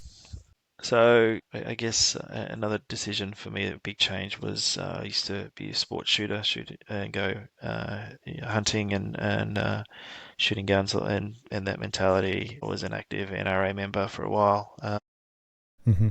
but yeah, here the feeling of not having to watch your back all the time, and feeling safe, feeling more safe. Mm-hmm. Losing that fear of, I remember I used to be scared of Lay jumping on the bus going to school, because we were so used to taking her to Mm-hmm. school every day and feeling comfortable that she could just walk to school and walk home. That took a while to get used to. Yeah. It's important though, eh? It's definitely Mate, part yeah, of our role, in my opinion, as parents. yeah, No matter what you do, you need to provide like a safe environment for your kids. totally, That's definitely a fundamental of mine. It's like my job to make sure they feel safe and are safe, obviously, because whether we like it or not, we are like protectors. yeah, So I feel you on that one for sure. So that was getting over that was a big thing. Is that in relation more to the States or Australia? More relation to the States. I think Kiwis and Aussies are very familiar. Love a banter. Obviously, sport's a big, huge thing. Yeah. Still proud Wallaby supporter, but don't shoot me. How long have you been here? 8 years. Yeah, So we've gone through you're our probably fair ready to dinkum. switch to the All Blacks by now. Oh, I don't, jeez. bro. It's I been don't watch rough. rugby or anything. I'm not one of those people. But Okay, yeah, that's been rough for you must get Wallabies, it. You mate. must get a shoe in at some stage. Switch to the nations team. Yeah, what else can I share? Biggest moment for me, mate, was at work. We do noho marae. We go stay on a marae for a couple of days, and I had to go do my pepia. I had to learn my pepia, and that was a huge thing for me personally. I realized because of the traveling I'd done as a kid and moving around and going to the States, and pepia is about where you're grounded, where your feet are, and going through and creating mine, and it brings back all the emotions because everything that I tried to suppress in my life and not talk about is the death of my mum and the passing of my grandfather and places where I grew up around the river and my mount, and then trying to pull that together and then deliver it, it was like all these emotions just run raw. And then I realized going through this process on the marae and thinking, hang on, my roots are here. Like it was like a light bulb moment went off, and Yeah. That was That's awesome. that was huge.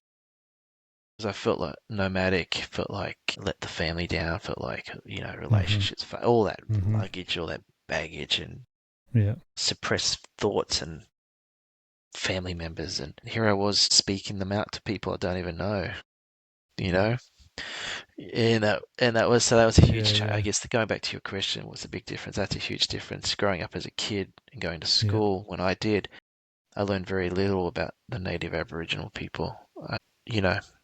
I learned all Very the bad suppressed stuff. in Australia, isn't it? Yeah, I learned the things that suppress, not know about, to turn the other cheek. I grew up in a very area that was white. I guess I'd be fair to say. We had one family that was an Indian family who happened to be also our town doctor, GP. I had one boy in my school who was an adopted African child, and so I didn't see much colour at all in my neighbourhood growing up as a kid. Have been a shock to the system then. Going Spending some time going on from a there, going to the right, sleeping, and learning. So that was an amazing experience, beautiful experience, and something I Sounds like still it. treasure and talk about. And in my work that I engage a lot with iwi, and so it's it's pretty that Powerful part of shit, eh? powerful, man.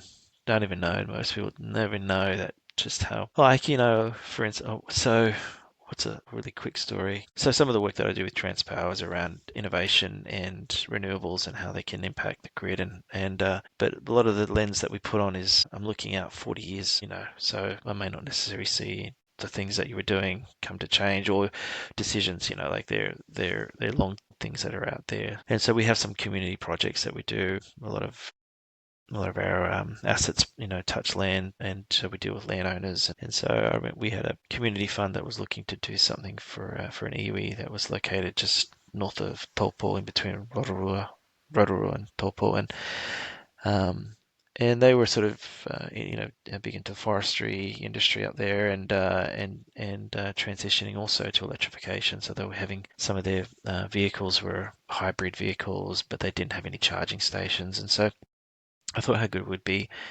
because a lot of things on the grid fringe, or if we're going to the point of uptake of electrification, it's about education, and the typical norm of charging infrastructure for charging stations are along corridors and main routes, and so a lot of these smaller offbeat routes or routes, don't necessarily get the vision because it's not commercially viable, and so we decided, well, let's put in a couple of charging stations here for this particular iwi, and so engaged the iwi, and we did the project. And the last day, I did some worked with the manufacturer at this charging station, and then I did something cheeky. I put the graphical logo of Transpower on the charging station, and I thought to myself, have I done the right thing? And I said, I wonder how good it would be if the lexicon and language inside this charging station was all Te Reo Māori, but also not just Te Reo Māori, but localized Te Reo Māori for the iwi.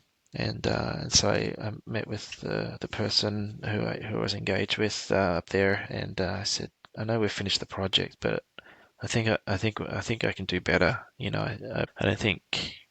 I think what you've got here is great, and what we've delivered is what we said we would, but I want to put a stretch in. I want to see if I can. Would you be open if I did a little bit more research and see if I can get this digital display and everything that you vision and view to be in Te Reo Māori? And she nodded her head and said, yeah, let's give it a go. I said, I can't promise that I can, but I'll give it my best shot.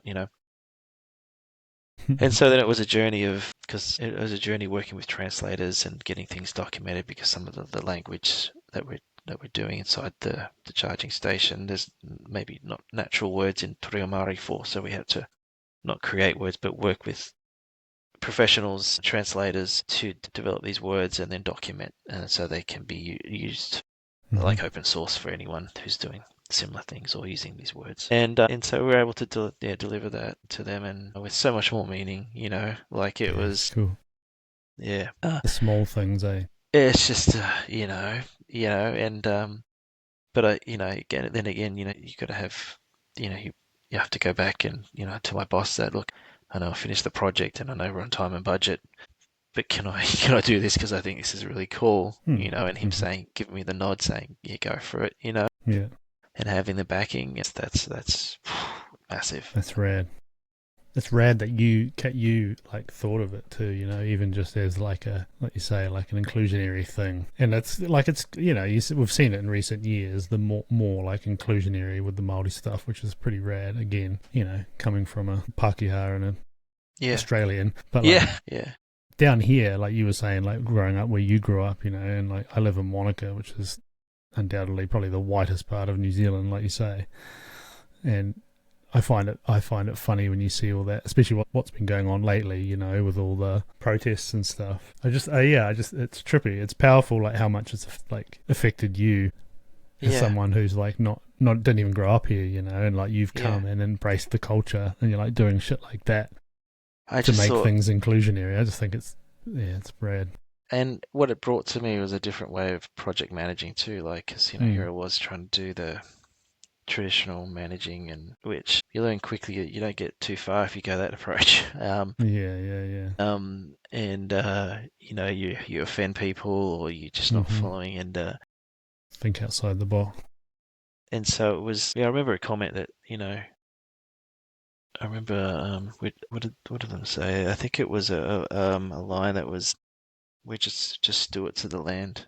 We just want to leave Mm-hmm. it better for our generation that's coming behind us." When Yeah. and here I am trying to buy a house in Churton Park, and I want to own the land. I want to buy, my Yeah, mentality, and yeah, it's not yeah, like that at all, man. And so when I think about the grid, it's like we're just stewards of the grid. yeah, I just want to leave it better for the next generation that comes behind us, and yeah, leave a legacy that way. And I just thought it's a totally different lens, man. yeah. Um, I but hear you. so So in yeah, that there, randomly, you mentioned hunting. Have you dived back into that back in New Zealand or not? not in New Zealand. Like game fishing. Mm-hmm. And I've done a bit of skin diving for paua and kina, but nothing on the land. Yeah, um, Maybe in the future. yeah. But Finding the fishing, time I've can be seen some of hard. your fishing stuff, and fly fishing, and I've never tried fly fishing. Boy, I'd love to try it. Great My sport. sister It's a does it. deep, My deep sister and rabbit hole. husband do it. It is a deep rabbit hole, is it, mate? Yeah. Yeah, World class, isn't it, here in New Zealand for fly fishing, man? It's world class. yeah. But yeah, boar, stag would be good. I think, yeah. I love the bush. I love getting out. There's no rush though, eh? You just Yeah, pick it up when you pick it up, when you have yeah. When the time, time's and ready, I think. Yeah, you yeah, can't rush this stuff. And that's the hard thing about being a parent. yeah, It's my kids always come first. Like, yes, I love hunting. Yes, I yeah, love fishing. I love all these things. But ultimately, yeah, if I can't go and do it because they've got something on, or I have to be with them, they get priority. You know what I mean? yeah. It's Absolutely. Yeah, Yeah, it is what it yeah. is. But abundance of opportunity. I don't know what it's like around Wellington. I know there's a few, like, what do you call it, like forest parks and stuff north Mm. of there. But yeah, it's a big undertaking to get back into it. Obviously, once you go down the Yeah, firearms license route, yeah. obviously That's buying something I haven't those, even and looked into. yeah, But yeah, and then I guess COVID was a big shit fight for everyone, hmm, going through that experience, and it was at the time we we were just told to Mia was, I think, 2.5, 3, that well, my partner had seen some unique behavior and things that were going on with her, and had the foresight to get her tested and for autism, and it was just around COVID lockdown where we got the news that she was diagnosed as being autistic. And typically when that happens, the process gets you plugged into groups and families and community and others, but because of COVID, we weren't able to meet with others. We weren't able to do a lot of those group therapy sessions, it, up until then we were kind of flying solo because we didn't know, because there wasn't any early signs, even from just her being coming out to 1 or 2, there wasn't any strong major signs that I hmm. that in hindsight it totally was there. But What do you even look for in autism? I don't yeah, even know. yeah. So some of the typical things are repetitive movements. Yeah, tantrums are big things. I know tantrums are a big thing in little ones anyway. At times, the terrible twos, but That's for sure. the big emotions. So some of the things that for me I had were, so eating was a big challenge for her. And the others were, big emotions. And then she had these other like major gift abilities. Like, I think I remember once Jerry came to the airport with Mia, and she was like 2 or something, and she was already reading the signs out loud on the and Jerry's like, that's odd, what's going on 2 years old. Yeah. there? Departure signs, and there, yeah. So you had this, 2 different sides. You had this amazing gifts and ability kind of Hmm.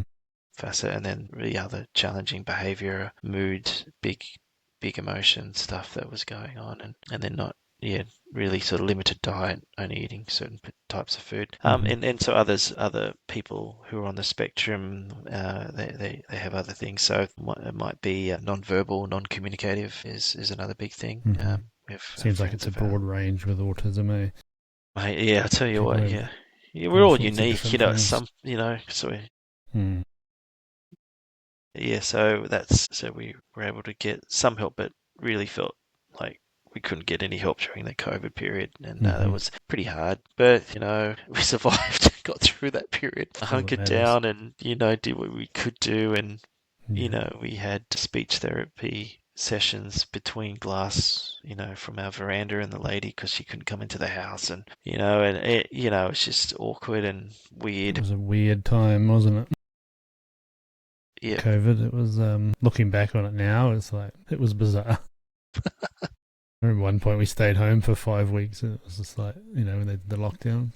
Same thing, it was just me, the wife, and Aurora when she was however old. Just didn't leave home for 5 weeks. It was so weird. yeah, Oh, everything in hindsight, eh? Hopefully it's the last yeah, time it happens. yeah. True that. Cheers to So that. how has that been though? Obviously raising a Well, kid yeah, with autism. been a journey. How's I it guess affected you? the other thing that Mia, the other thing that was a flag sign was she found it really hard to be anywhere in my presence. So that was hard for me, right? So she would, yeah. So it's hard for me to explain without getting emotional, but I'll do the best I can. So she wouldn't let me hug her, resistive to any touch. Very different relationship with her mum, very protective of her mum, but I couldn't get in her world at all. So couldn't get a hug, couldn't get a kiss, couldn't That's get rough. any of that stuff. And so that was even up until like four or five. It was really, really difficult. Still challenging for her. Mm-hmm. But things have started to shift and change, which is amazing. But yeah, the early days was why can't I do, like I'd go to pick her up and she would have a meltdown. That's fucking rough, dude. And there was no, when a meltdown is so with typically children on the spectrum, they go from being green playing and then go to extreme red, and there's no grey, no yellow, amber in between. You don't get a lot of time to realize something's fucking going Yeah. on. It's just 0 And to at this stage, you 100. don't know. It could be just the clothes, how they're touching her skin, or it could be she has a heightened awareness to smell, so that could set her off too, which goes in line with her eating disorder. And because everything that comes to your mouth has to, get sensed through your nose. So, but man, it was like hard. And as a dad that just wants love from your child, it was pretty rough. Yeah, I can imagine. But we got shook off COVID and got through that, and then Jerry was, she had taken this whole time. She'd stopped her whole career, whole life to focus on Mia. To thank God, we were lucky enough to be in a position where we could live off one salary, and which is another amazing thing about New Zealand, by the way. Yeah, you've got to appreciate that. To be able to be in a position where you can do that. Mm-hmm. So she was the full-time caregiver for Mia. She was the one that all that battle, on a day-to-day basis, and battle. I mean that in the nicest way. Yeah, I know exactly what you mean. It was. She had to attend these courses when the restrictions for COVID dropped, and share that with me, and then bring me on the journey, and I'm not the easiest one to bring on a journey at times, so definitely have my faults, and she led the home army in getting the help for Mia and fighting for the help for Mia, because Mia is verbal and communicative. It's sometimes challenging to get the services that you need because they tend to be more given to others who are neither non-communicative, non-verbal, but autism's autism, mate. Everyone's everyone's fighting their own there battle. shouldn't be discrimination within There the shouldn't be autism world, discrimination, and however, there are definitely families who are going through a lot more challenges because their children, are non-verbal, non-communicative, and that's a totally different journey to what we've been on. But yeah, so that was huge going through that, and then having a phenomenal partner that sort of fought that battle and getting the help that she needed early. So the early intervention is pretty key on giving your children the ability and the tools they need to be active in the world here, and how to self-regulate when they feel anxiety, and what are they, it gives them those kind of insights of early sensing things so they can take care of it, how to communicate with others, and how to read between the lines, because a lot of times they don't see that. It's very literal. Well, that's the thing, is we all only know how our brains work. So when you're trying to figure out how someone else's works, it's like, like you say. Yeah, so she's learned, I guess she's learned to put a mask on, and she's got her script, and where she's picked up from all different media channels, movies and stuff, and creates this knitted, woven thing, and that's so that's what you're interacting with. And she's doing good now by the sounds of it. She's doing great. Yeah, so she's 7 and getting ready to start year 3 next year, and she has a really great school. Like, for one of the big things, social interaction. She doesn't do well in when there's a lot of people in space, and so a lot of the schools around here are the open classroom environment. So you might have 3 teachers and 70 students doing year 1, and so we knew that probably wasn't going to work for her, and I think we only had a few options, whether it was Catholic kind of school. We need something that was sort of structured, small classroom environments, and all go the private route. And we came across a school here, and St. Benedict's in Kandala. Shout out to St. Ben's, and they were phenomenal. A small room, and her first year teacher also has a child who's autistic, and even her second year teacher has a child who's autistic. So that makes a huge difference when you've got people that understand, and so they know how to help her regulate and see things before they happen, adjust things in the room, maybe move some other kids around, and but that's the thing, parenting's man, such an adventure and such a crazy ride. It is, as it is. Who would have thought? Yeah. And then, like you say, you doing it with a kid who's, what do you call it, on the spectrums, like, again, like, I know a lot of them just have interesting quirks and stuff. Yeah. But it'd be a whole nother ball game, I couldn't imagine how difficult that must have been, to get to this point. Quite a journey by the sounds of it. Yep. But she's doing great, mate, and again, all props to my partner Jerry in getting the help and teaching me, because a lot of those courses that you do are designed to teach you as parents how to be parents to kids on the spectrum, your child who's on the spectrum. So, and then the other therapy sessions are, direct intense therapy for me.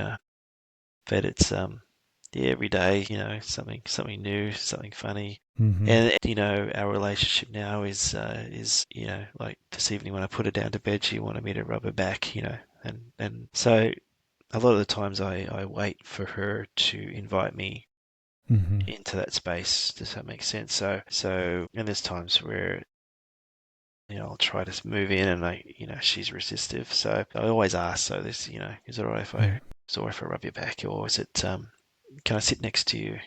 Yeah. Can I draw with you? So it's always asking for that permission. And that's awesome. Yeah, so she's great. Though.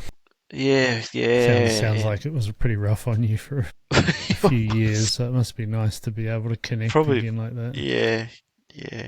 And then we've got obviously an older teenager, young adult now. But she was obviously in the house where this is all going down too. So. Yeah, she's it was the village got together to help with this one, Wow. It's like, I think, I don't know where I saw it or heard it or said it or somewhere, but, I think I heard there's a big difference between people who are parents and people that have kids, Yeah. If you're a parent, you fucking drop everything in life to do what you've got to do to raise that kid, and do it properly. Yeah. And we see it so much in society, the people who just have kids, they just want to fucking carry on with whatever they're doing and someone else deal with this little creature that I've created. Yeah. It's like the real parents, we were always of that mind too. Like, and we've been the same. Nikki was a stay-at-home mum for 6 years. And then when it's phenomenal. She went back to work, I stepped in. So, and I'm obviously at work, but for myself, so I'm sort of pretty flexible on time, and that's like you don't that was always our position from the get-go.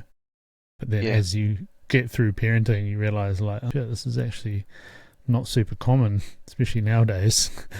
You know, especially like living in one of the most expensive places in the country. You know, it's like, fuck, so we're the same thing. We're so thankful that we're able to do it, you know. And I've got another year with Forrest before he goes to school, and I'm like, fuck, I'll make the most of it. So yeah, I mean, it's awesome to hear that. Obviously, your wife could. Are you married? No. Call her wife.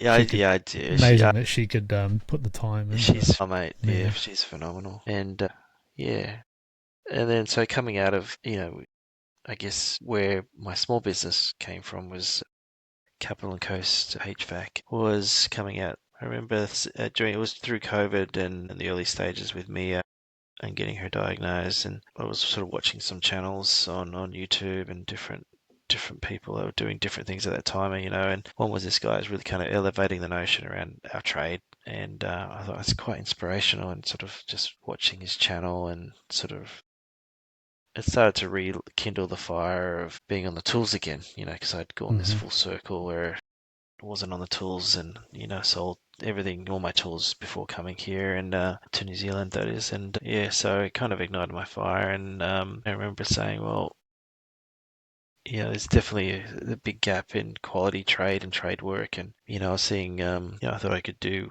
well, you know, because it's, you know, I have had some pretty good experience, and I thought that there was a gap here. There's definitely an opportunity to step into something and do it, and so and also transition, help Jerry, my partner, get back into the workforce, because she'd, you know, been out and donated, you know, 6-7 years to helping Mia up, and you know, she could do the back bookkeeping and stuff like that. So, you know, we started Capital and Coast, and also not knowing eventually where Mia's going to sit in life and what she needs to do, and, you know, and so yeah, we kicked off Capital and Coast 2 years ago, and been a bit of a weekend warrior. You know, like today, I sort of felt like you know, kind of come home, get changed, and change clothes, and put on your trade gear, and head out in the van and do your other hat on. Yeah, the other lower hut hat on. Yeah, no. And so yeah, but I find it now. I love it. You know, it's at the moment, it's what brings me joy when I think about work, and I've had different things happen at work with restructures and losing friends and workmates, you know, because of company decisions and stuff. But yeah, this part of side of my life of establishing Capital and Coast, and, you know, sort of ticks a few of those personal boxes in me. I think back doing entrepreneurial stuff again, and building something up from scratch, and having, you know, it's like having your own business, mate. It's like you can make decisions quick. Yeah. You know, and grow it the way you want to grow it. And so I've really enjoyed getting out and meeting people, and so I do a lot of work for friends and family, or connected friends and family, and Transpower staff, and, you know, and that's been really cool. Yeah, ownership, ownership's priceless. Yep. When you own something, you naturally have to be passionate about it, I feel, you know. Yeah. More so than if you work for other people. And it's sad that, I mean, to me, it's sad that people don't ever experience that. Again, not everybody is entrepreneurial. Like, some people, you know, are perfectly happy and like just working for others. But having that feeling of owning something and building it is pretty awesome. You know, like, as you know, being 2 years in, like, you literally take something like an idea, and then you build it into something over time. It just grows and grows and grows and grows. Yeah, it's a pretty special feeling. I feel like ownership's definitely one of the better parts of, like, pursuing entrepreneur stuff, for sure. Yeah, that feeling of, like, this is mine, and I can, like you say, like, you can make the decisions, you can build, you can make moves here and do this. You're not relying on someone else to sort of tell you what needs to be done. So I've really enjoyed that, and just you know, it's hard to say where things will be. I talk, you know, when I think about what I want to do for Capital and Coast, and sort of start to plan out 2025, and, you know, it's set goals. get into, plug into my mentors and sort of bounce around some ideas and sort of set those goals and Build something bigger. I mean, the flexibility in that trade, I would assume, would come when, let's say, you could have staff, build the company big enough to where you could have staff that do the on-tool. I mean, again, it kind of defeats the purpose that you're doing now, being on the tools, but build it out so you have staff who are on the tools and you just run it, and then that's where that time flexibility comes in. Yeah. It's like... Yeah, totally. Again, depends what you want to achieve. Yeah. It's exciting, though. I mean, it's not a business that I would have any ounce of a clue about, but it sounds like you're definitely passionate about it. I think what I do like about, like, when you do your apprenticeship, you spend 2 or 3 years doing installs. I remember when you turned tradesman, I said to myself, I'm definitely not doing installs. Mm-hmm. Yeah. And I went down the mechanical breakdown and repair kind of side of the business. But it's funny, all the majority of work that I'm doing, 80% of it's installs, and it's funny how it's come back around. And but yeah, you're doing it for yourself though. Hey? It's a different thing, eh? Yeah, and and I'm definitely more into the more focus on the quality versus the value. So when I have those meetings with those customers and I share what I'm doing or show them pictures, and they just get it. I'm not the cheapest, and if you're looking for value, and my quotes are probably going to be the higher end of what you receive if you go and shop it out, and that's just the reality. And then I basically, and I learnt some of this stuff too from my other. Got a good friend who's got a aircon business in Australia and Sydney, and it's that push pull. It's like, look, it's your, I'm good. I've still got my 9 to 5 job at Transpower. Mm-hmm. You could take it. It's all good. You don't offend it. It's up, But I'm, if you not offend if you don't take the quote. So that push pull kind of, it seems to work pretty well. And so there's times where I don't get obviously the business, because the customer's looking for a different, or budget's probably a lot more tighter, and they're looking for value more, or or maybe I didn't pick the signals up when I've connected with them, and have missed things. So learning, it's that learning that when you're dealing with customers about. It's all the same in my industry too. It's all the same shit, Is it? Yeah. Like you say, you build up your name or whatever it is, and the price that you'll do a job for might be 10 times what some kid over there with a camera will do it for, and it just depends what they're looking for, That's right. That's where it's like the whole value add thing comes into it. I mean, don't really know how that applies to AC, air conditioning systems, but like, I just, it's all shit that you learn along the way, like how much value I learned quickly that offering. I'm not going to get in that race to zero, No, and if, no way. But some of the things which I'm getting better at is sort of asking where I've missed it, or sometimes for me, because I'm detail orientated, I will, it takes time to put together a quality quote, how I see a quality quote. And obviously, the bigger the project, the more time it can take.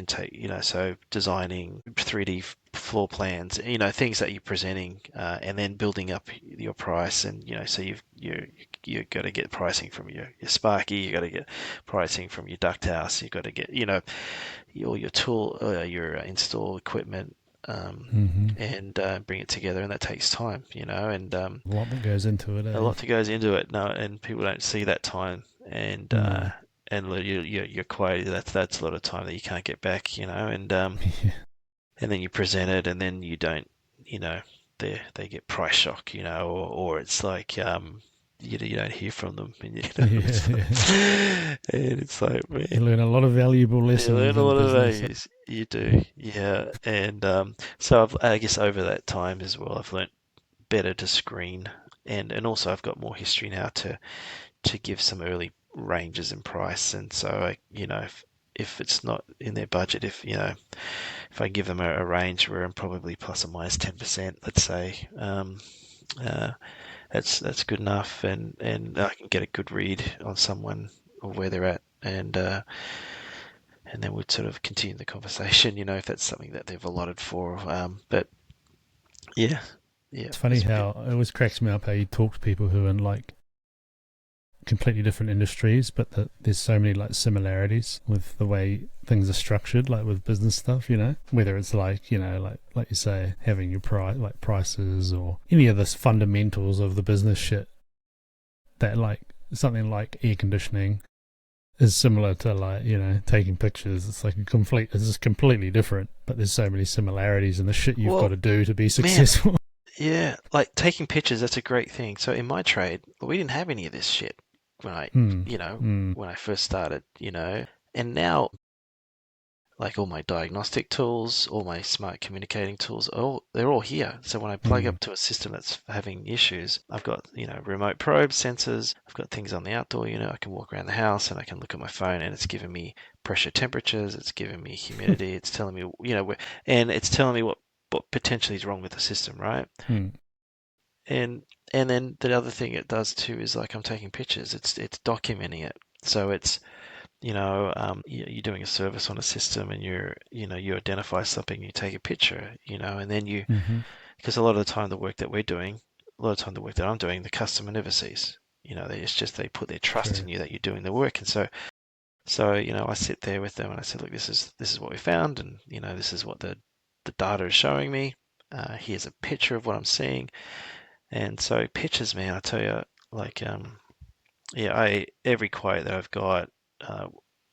Everything that I'm looking at in designing up, it all starts with picture. Even so, if I walk into a room and I go, that's where the air conditioner is going on the wall there. So I take a picture of the location, then I can superimpose the air conditioning on the graphic on the picture, and I send it to them. I said, this is what it's going to look like when it's on the wall.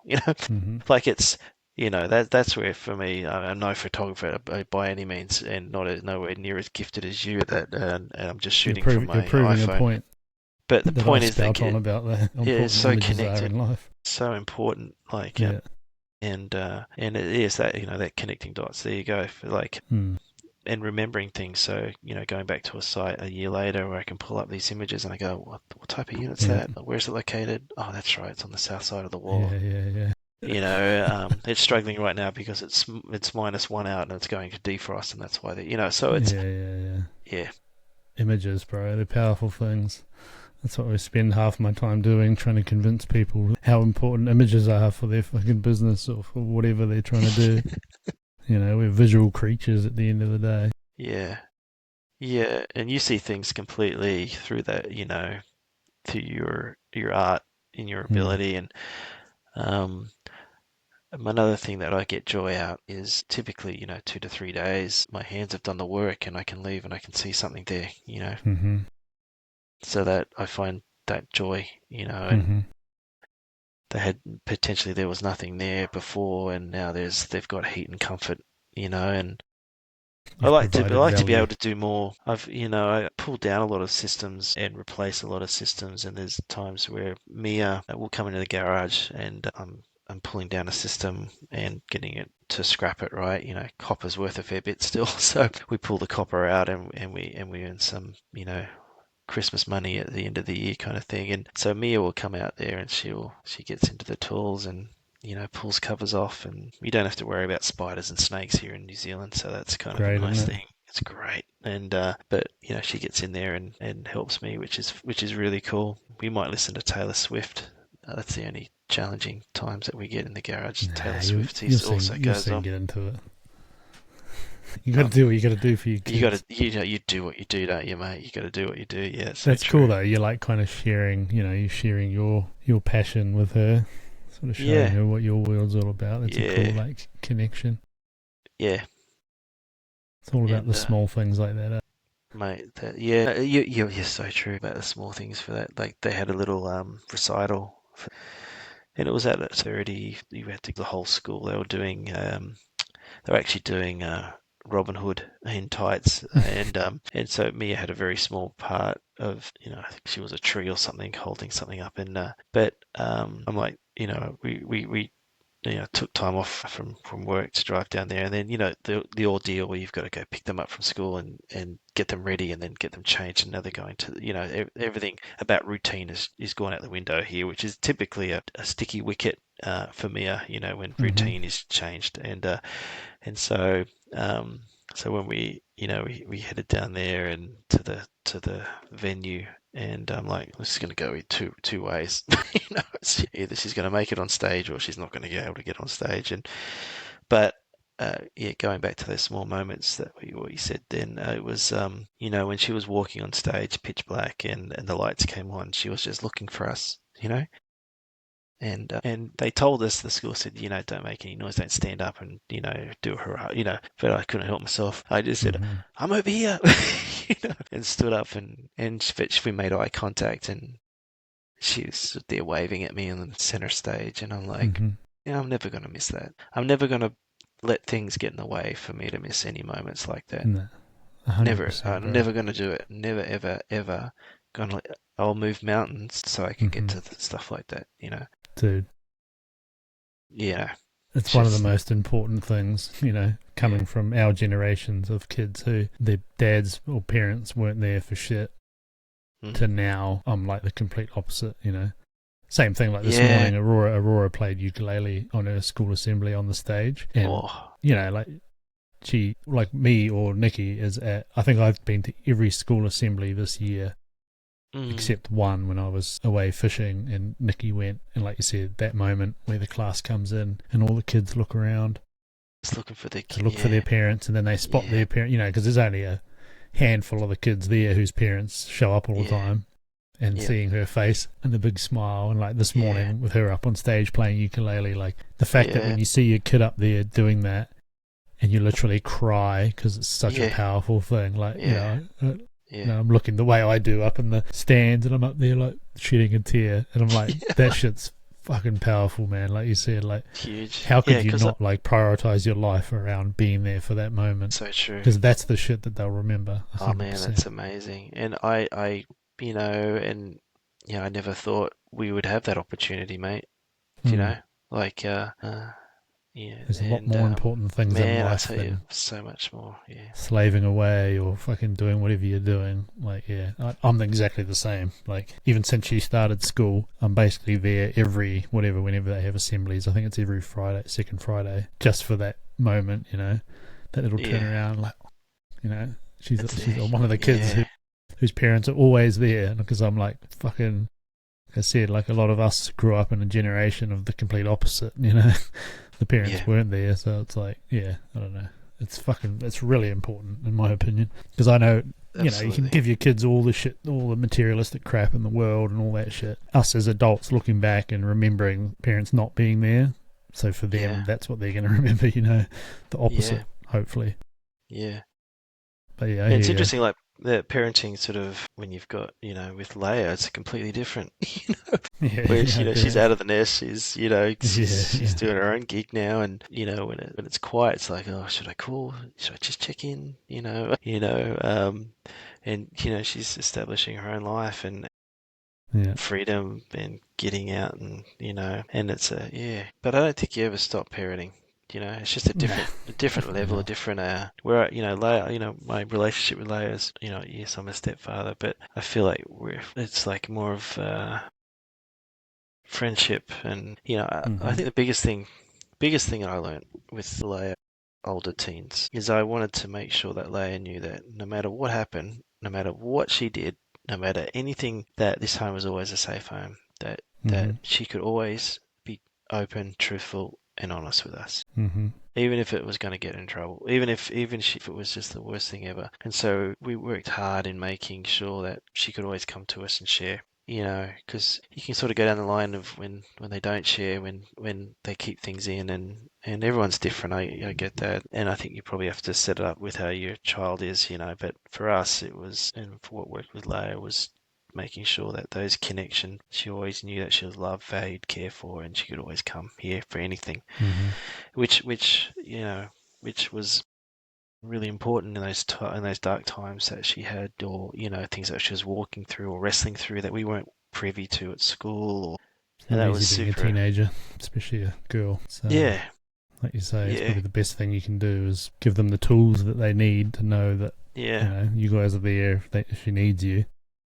Yeah, I think that's definitely. I mean, obviously, I don't have a teenager, so I don't know, but I'm already starting to see some of the tendencies in a 7-year-old. So, and I was a teenager once, so it's No, I fully agree. I think it's, like you said, having that open relationship. Even you, as you know, technically the stepdad, but it sounds like you sort of stepped into that role when you had to.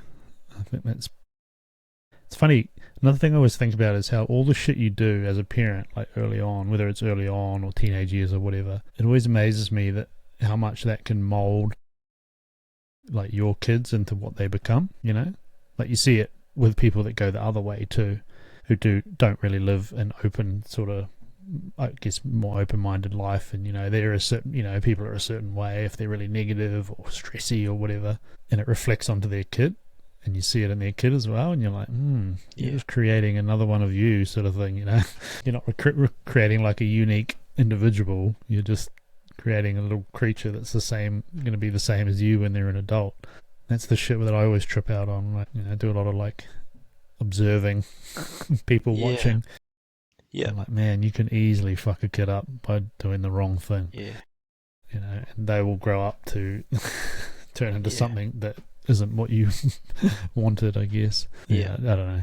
It's just weird perspectives that you see in the world. Just trips me out. That's why I'm like, man, this is a fucking pretty important process that we've got to do to make these, like, our goal as parents is just to make good people, basically. All the other shit is just extra. I just want them to grow up to be good people, to have good morals, look out for others, and just be genuinely nice, good people, you know? Like, you've just sort of got to, like, steer them along the right path to get there.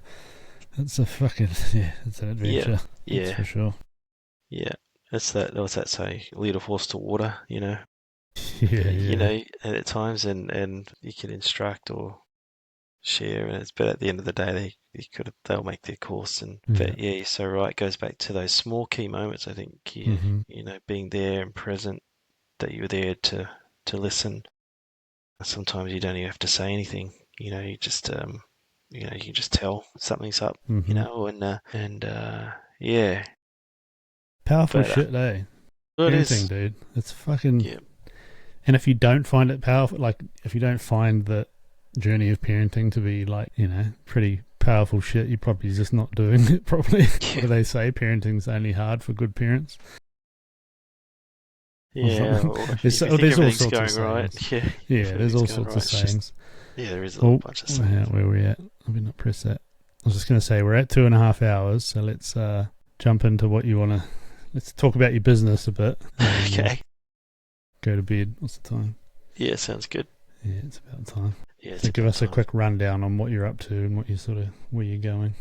Well, I think Capital and Coast is definitely starting to grow more, and so trying to balance it's a lot harder to do when you're burning the candle at both ends, and so you know, I think there no doubt in the future there'll come a time where I'm going to have to make that decision, you know, eventually, and one way or the other, you know, if it's still continuing to grow, and you know, it can be sustaining, you know, for us, because you've still got financial responsibilities, you know, and it's, you know, that as well, and so it's but you know, I'll just continue to move it through and learn. I think there's some good technologies coming out which I sort of want to jump on, more around sort of hot water heat pump control, hot water heat pumps basically, which is using heat pumps to charge cylinders, and a lot more energy efficient, and sort of the shift away from gas and for hot water heating. So there's that part.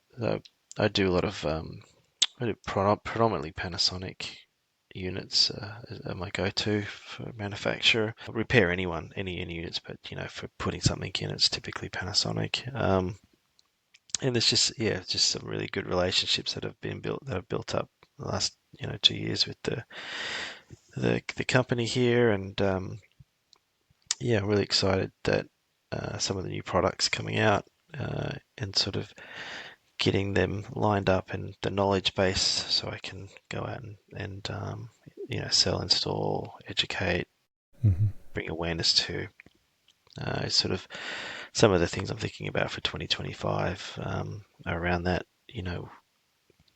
more of sort of positioning where we want to be as a business. And you can be jack of all trades and master of none. And I look at other other companies that are doing things. I see a stream of names of manufacturers who they represent. I'm like, that's great, you do all this, but yeah. So I think I kind of just want to. For me, Capital and Coast, I'm not here to make the biggest company and have 50 employees and no, it's not my vision. So I still the goal is to sort of just is to be a smaller business Mm-hmm. with a strong notion of family first still, which Mm-hmm. is a challenge, and it can be Mm-hmm. very challenging when you're all in. But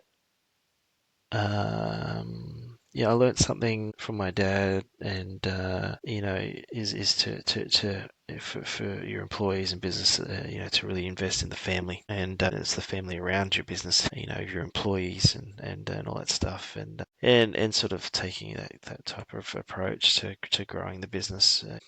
But Yeah. I don't see it as being a huge huge company in the fact that you've got 10, 20s, employees, working for Mm-hmm. us. It's A lot of stress comes with that.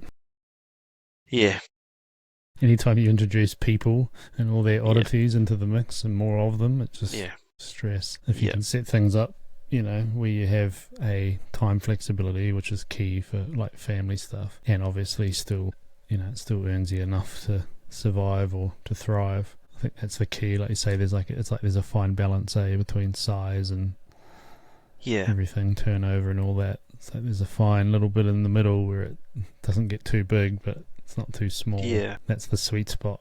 You have that mixture of work-life balance, yes, for sure. yeah, It's yeah, sounds like you're like on a good path there. yeah. I think it's that still more educational path as well. So it's getting established and understanding and learning and what works and what doesn't work, and I'm small enough to go do that route and or go back to college and do further stuff around electrical, and so it's so it's a good, and then grow the toolkit, you can Mm-hmm. always have more tools, Mm-hmm. but it's It's a a good way slippery to slope. be. As soon Yeah, as you get to like a stagnation point with whatever industry you're in, that's where you just like lose all the passion and it just goes yeah, fucking, you just like, another day. But if you keep, like you say, keep learning and adding tools into the tool belt, same shit with, the media stuff like photography. yeah, Like you could be a specialist, but there's always new shit to learn and different yeah, avenues to look down. And like, I think that's what keeps the passion alive, is that knowledge. You keep growing your knowledge on a subject that you feel like you're already proficient in. yeah. I think that's where the like passionate part of it comes in. Keep you keen. Talking about connection, so I think when I shared when I was in San Francisco and was completely lost, and that attorney guy, took me in under his wing. He's also a photographer, right? So he has the old camera that you slide in the plates, and Oh, yeah, it's yeah, so really old camera, and it slides in the plates. And so we would go to these epic locations like Half Dome and all these spots around like national parks, and wheeling this big freaking camera, what a and just legend. and yeah, so funny. I just completely forgot about that. So Yeah, yeah, yeah. Those old we plate cameras are wild. play cameras and hide underneath the Yeah, yeah, anyway. yeah. Good on him. What a Well, dude. He's keen. I don't even. yeah, I just don't have the energy for even film anymore. yeah. Again, it's like, yeah, I don't know. Don't get Another me thing. started on photography, bro. Okay. We'll be here all night. Yeah. Yeah, but no, from what you've said, it sounds like you're on a pretty good journey going forward. Like Yeah. you've got goals, you've got plans. It's like that's the shit that keeps you stoked on it. It keeps you energetic and striving. It's like, I don't know, looking to the future, making plans, having goals, Yeah. setting things up for your family. Yeah. It's good. This I think 2025. And I've got some time off from work and some time to go away. We're heading over to Queensland, up to the sunny coast for a couple of weeks, and so I'm going to use that time to really start to focus on developing, thinking through the year coming up, and Capital and Coast stuff, and yeah, I'm looking forward to it, man. Yeah. I don't know what's going to shake Ambition, out of eh? the tree, and and I think thank you so much for just just letting me talk and share about. Yeah, this is probably a crazy podcast because I've probably been all over the place. That's what it's all about. That's But what you need sometimes, just somewhere you to know, vent, get things off your chest. It's important, especially for men. I think it's very important. so true, mate. And I know, I think you put a poll about, these what do you these podcast value, what do you should I continue this? I think I saw something come out with a vote and thing on it. And it's so true. We don't, and maybe it's our generation, maybe, I don't know, but we don't talk much to other men about stuff that's close to the heart, or some of the stories that you and Troy were shared, earlier in the other podcast were just like, I was just like, mate, I don't know how any of you guys came through any of that stuff, and still come out of it with this positive, you want to help others kind of approach. And Troy's the same, and I don't know him other than I reached out to him and said, I love your hat, I want to get one of your hats, and he was so passionate, and then he sent me a box and it's full of tricks in there, it's got stickers and all that stuff in it, and I'm like, look at this guy, look how it's wrapped, I just thought, what a legend, but yeah, I thank you for, having a channel like this where people can just talk and share, and you just don't know, you said that you don't know if it makes a difference, and, sometimes you made a difference for one person. And that's all. That might be just all that it is, and so for me, yeah, it made a difference for sure. I remember I was, thinking a lot about that podcast, and thinking about my mum, and thinking, the story that you shared, and I was just like, yeah, something there, different side of the world, but. There's some commonality and some lines there that you can draw, and well, like you said, how many people are out there that just keep the shit bottled up, and they just fucking suffer through every day.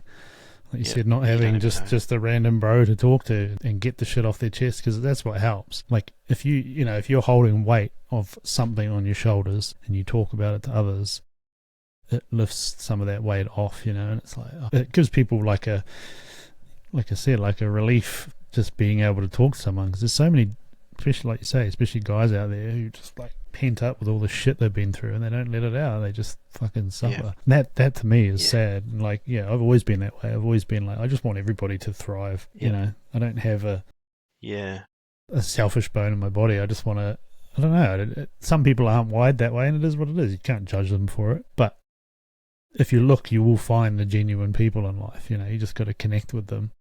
That's so true.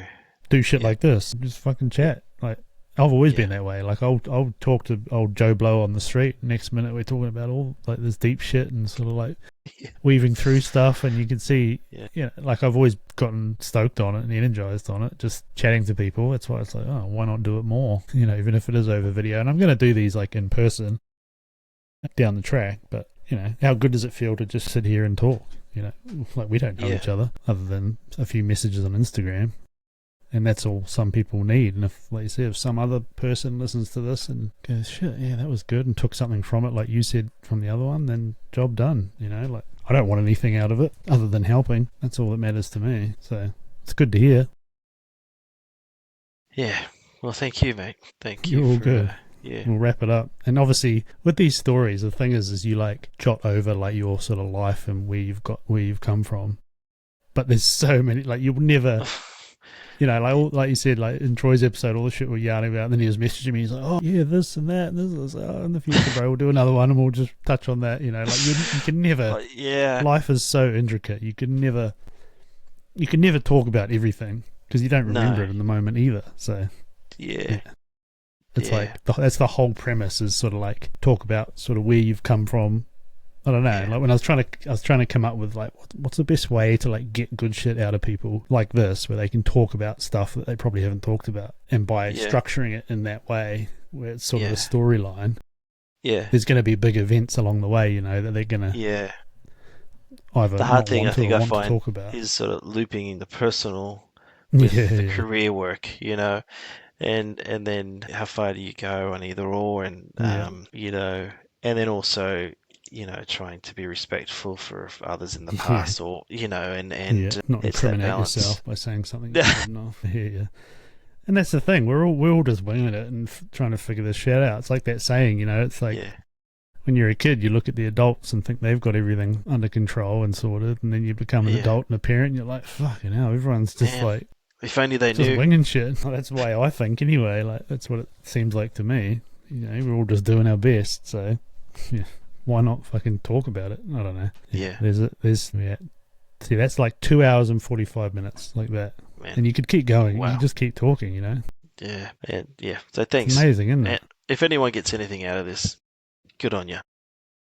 Well, the thing is, and the other thing that I've thought about too is like, and I mean, I don't want to label anybody, but there's so many podcasts out there, and it's all just like influencers or fucking celebrities or these people that other people have nothing in common with, So like you, just your story and having an air conditioning business. I don't know. Do you call it an air conditioning business? Yeah. Whatever. Yeah, you heating, call it. ventilation, air conditioning. Yeah. There you go. That's the technical part. Like that.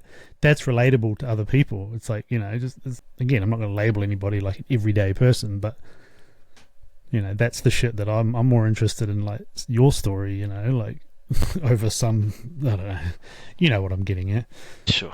Yep. Yeah.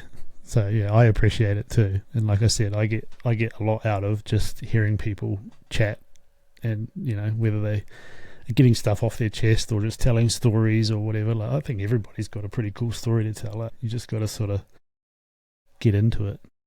Yeah. Well, man, Get if them you on a ever find platform like this. yourself up here, if you guys are up here in Wellington, man, it'd be great to connect and grab Definitely, dinner bro, or whatever. definitely. Bring your little one over, and her and me. We were can hang actually out. supposed to come Yeah. up there for, what was it for? It was for something. I don't know. It was one of the wife's. She's in the accommodation game, so it was something to do with her, some business stuff. But I don't know what happens there. I'll have to ask her. But yeah, likewise, if you're down in Wanaka, I'll take you hunting. Might rekindle your love for it. Yeah, get All me right, out bro. there On the fly rod, yeah. Well, that's the problem when you do a lot of it like I do. Like I get so many people like, I'm coming through, like da-da-da. Or people know you're a fisherman. Oh, can you take my mate fishing? He's keen to go. And it's like, okay, I'll do what I can. Yeah, no, it is what it is. I love it. But no, I appreciate you telling your story, bro.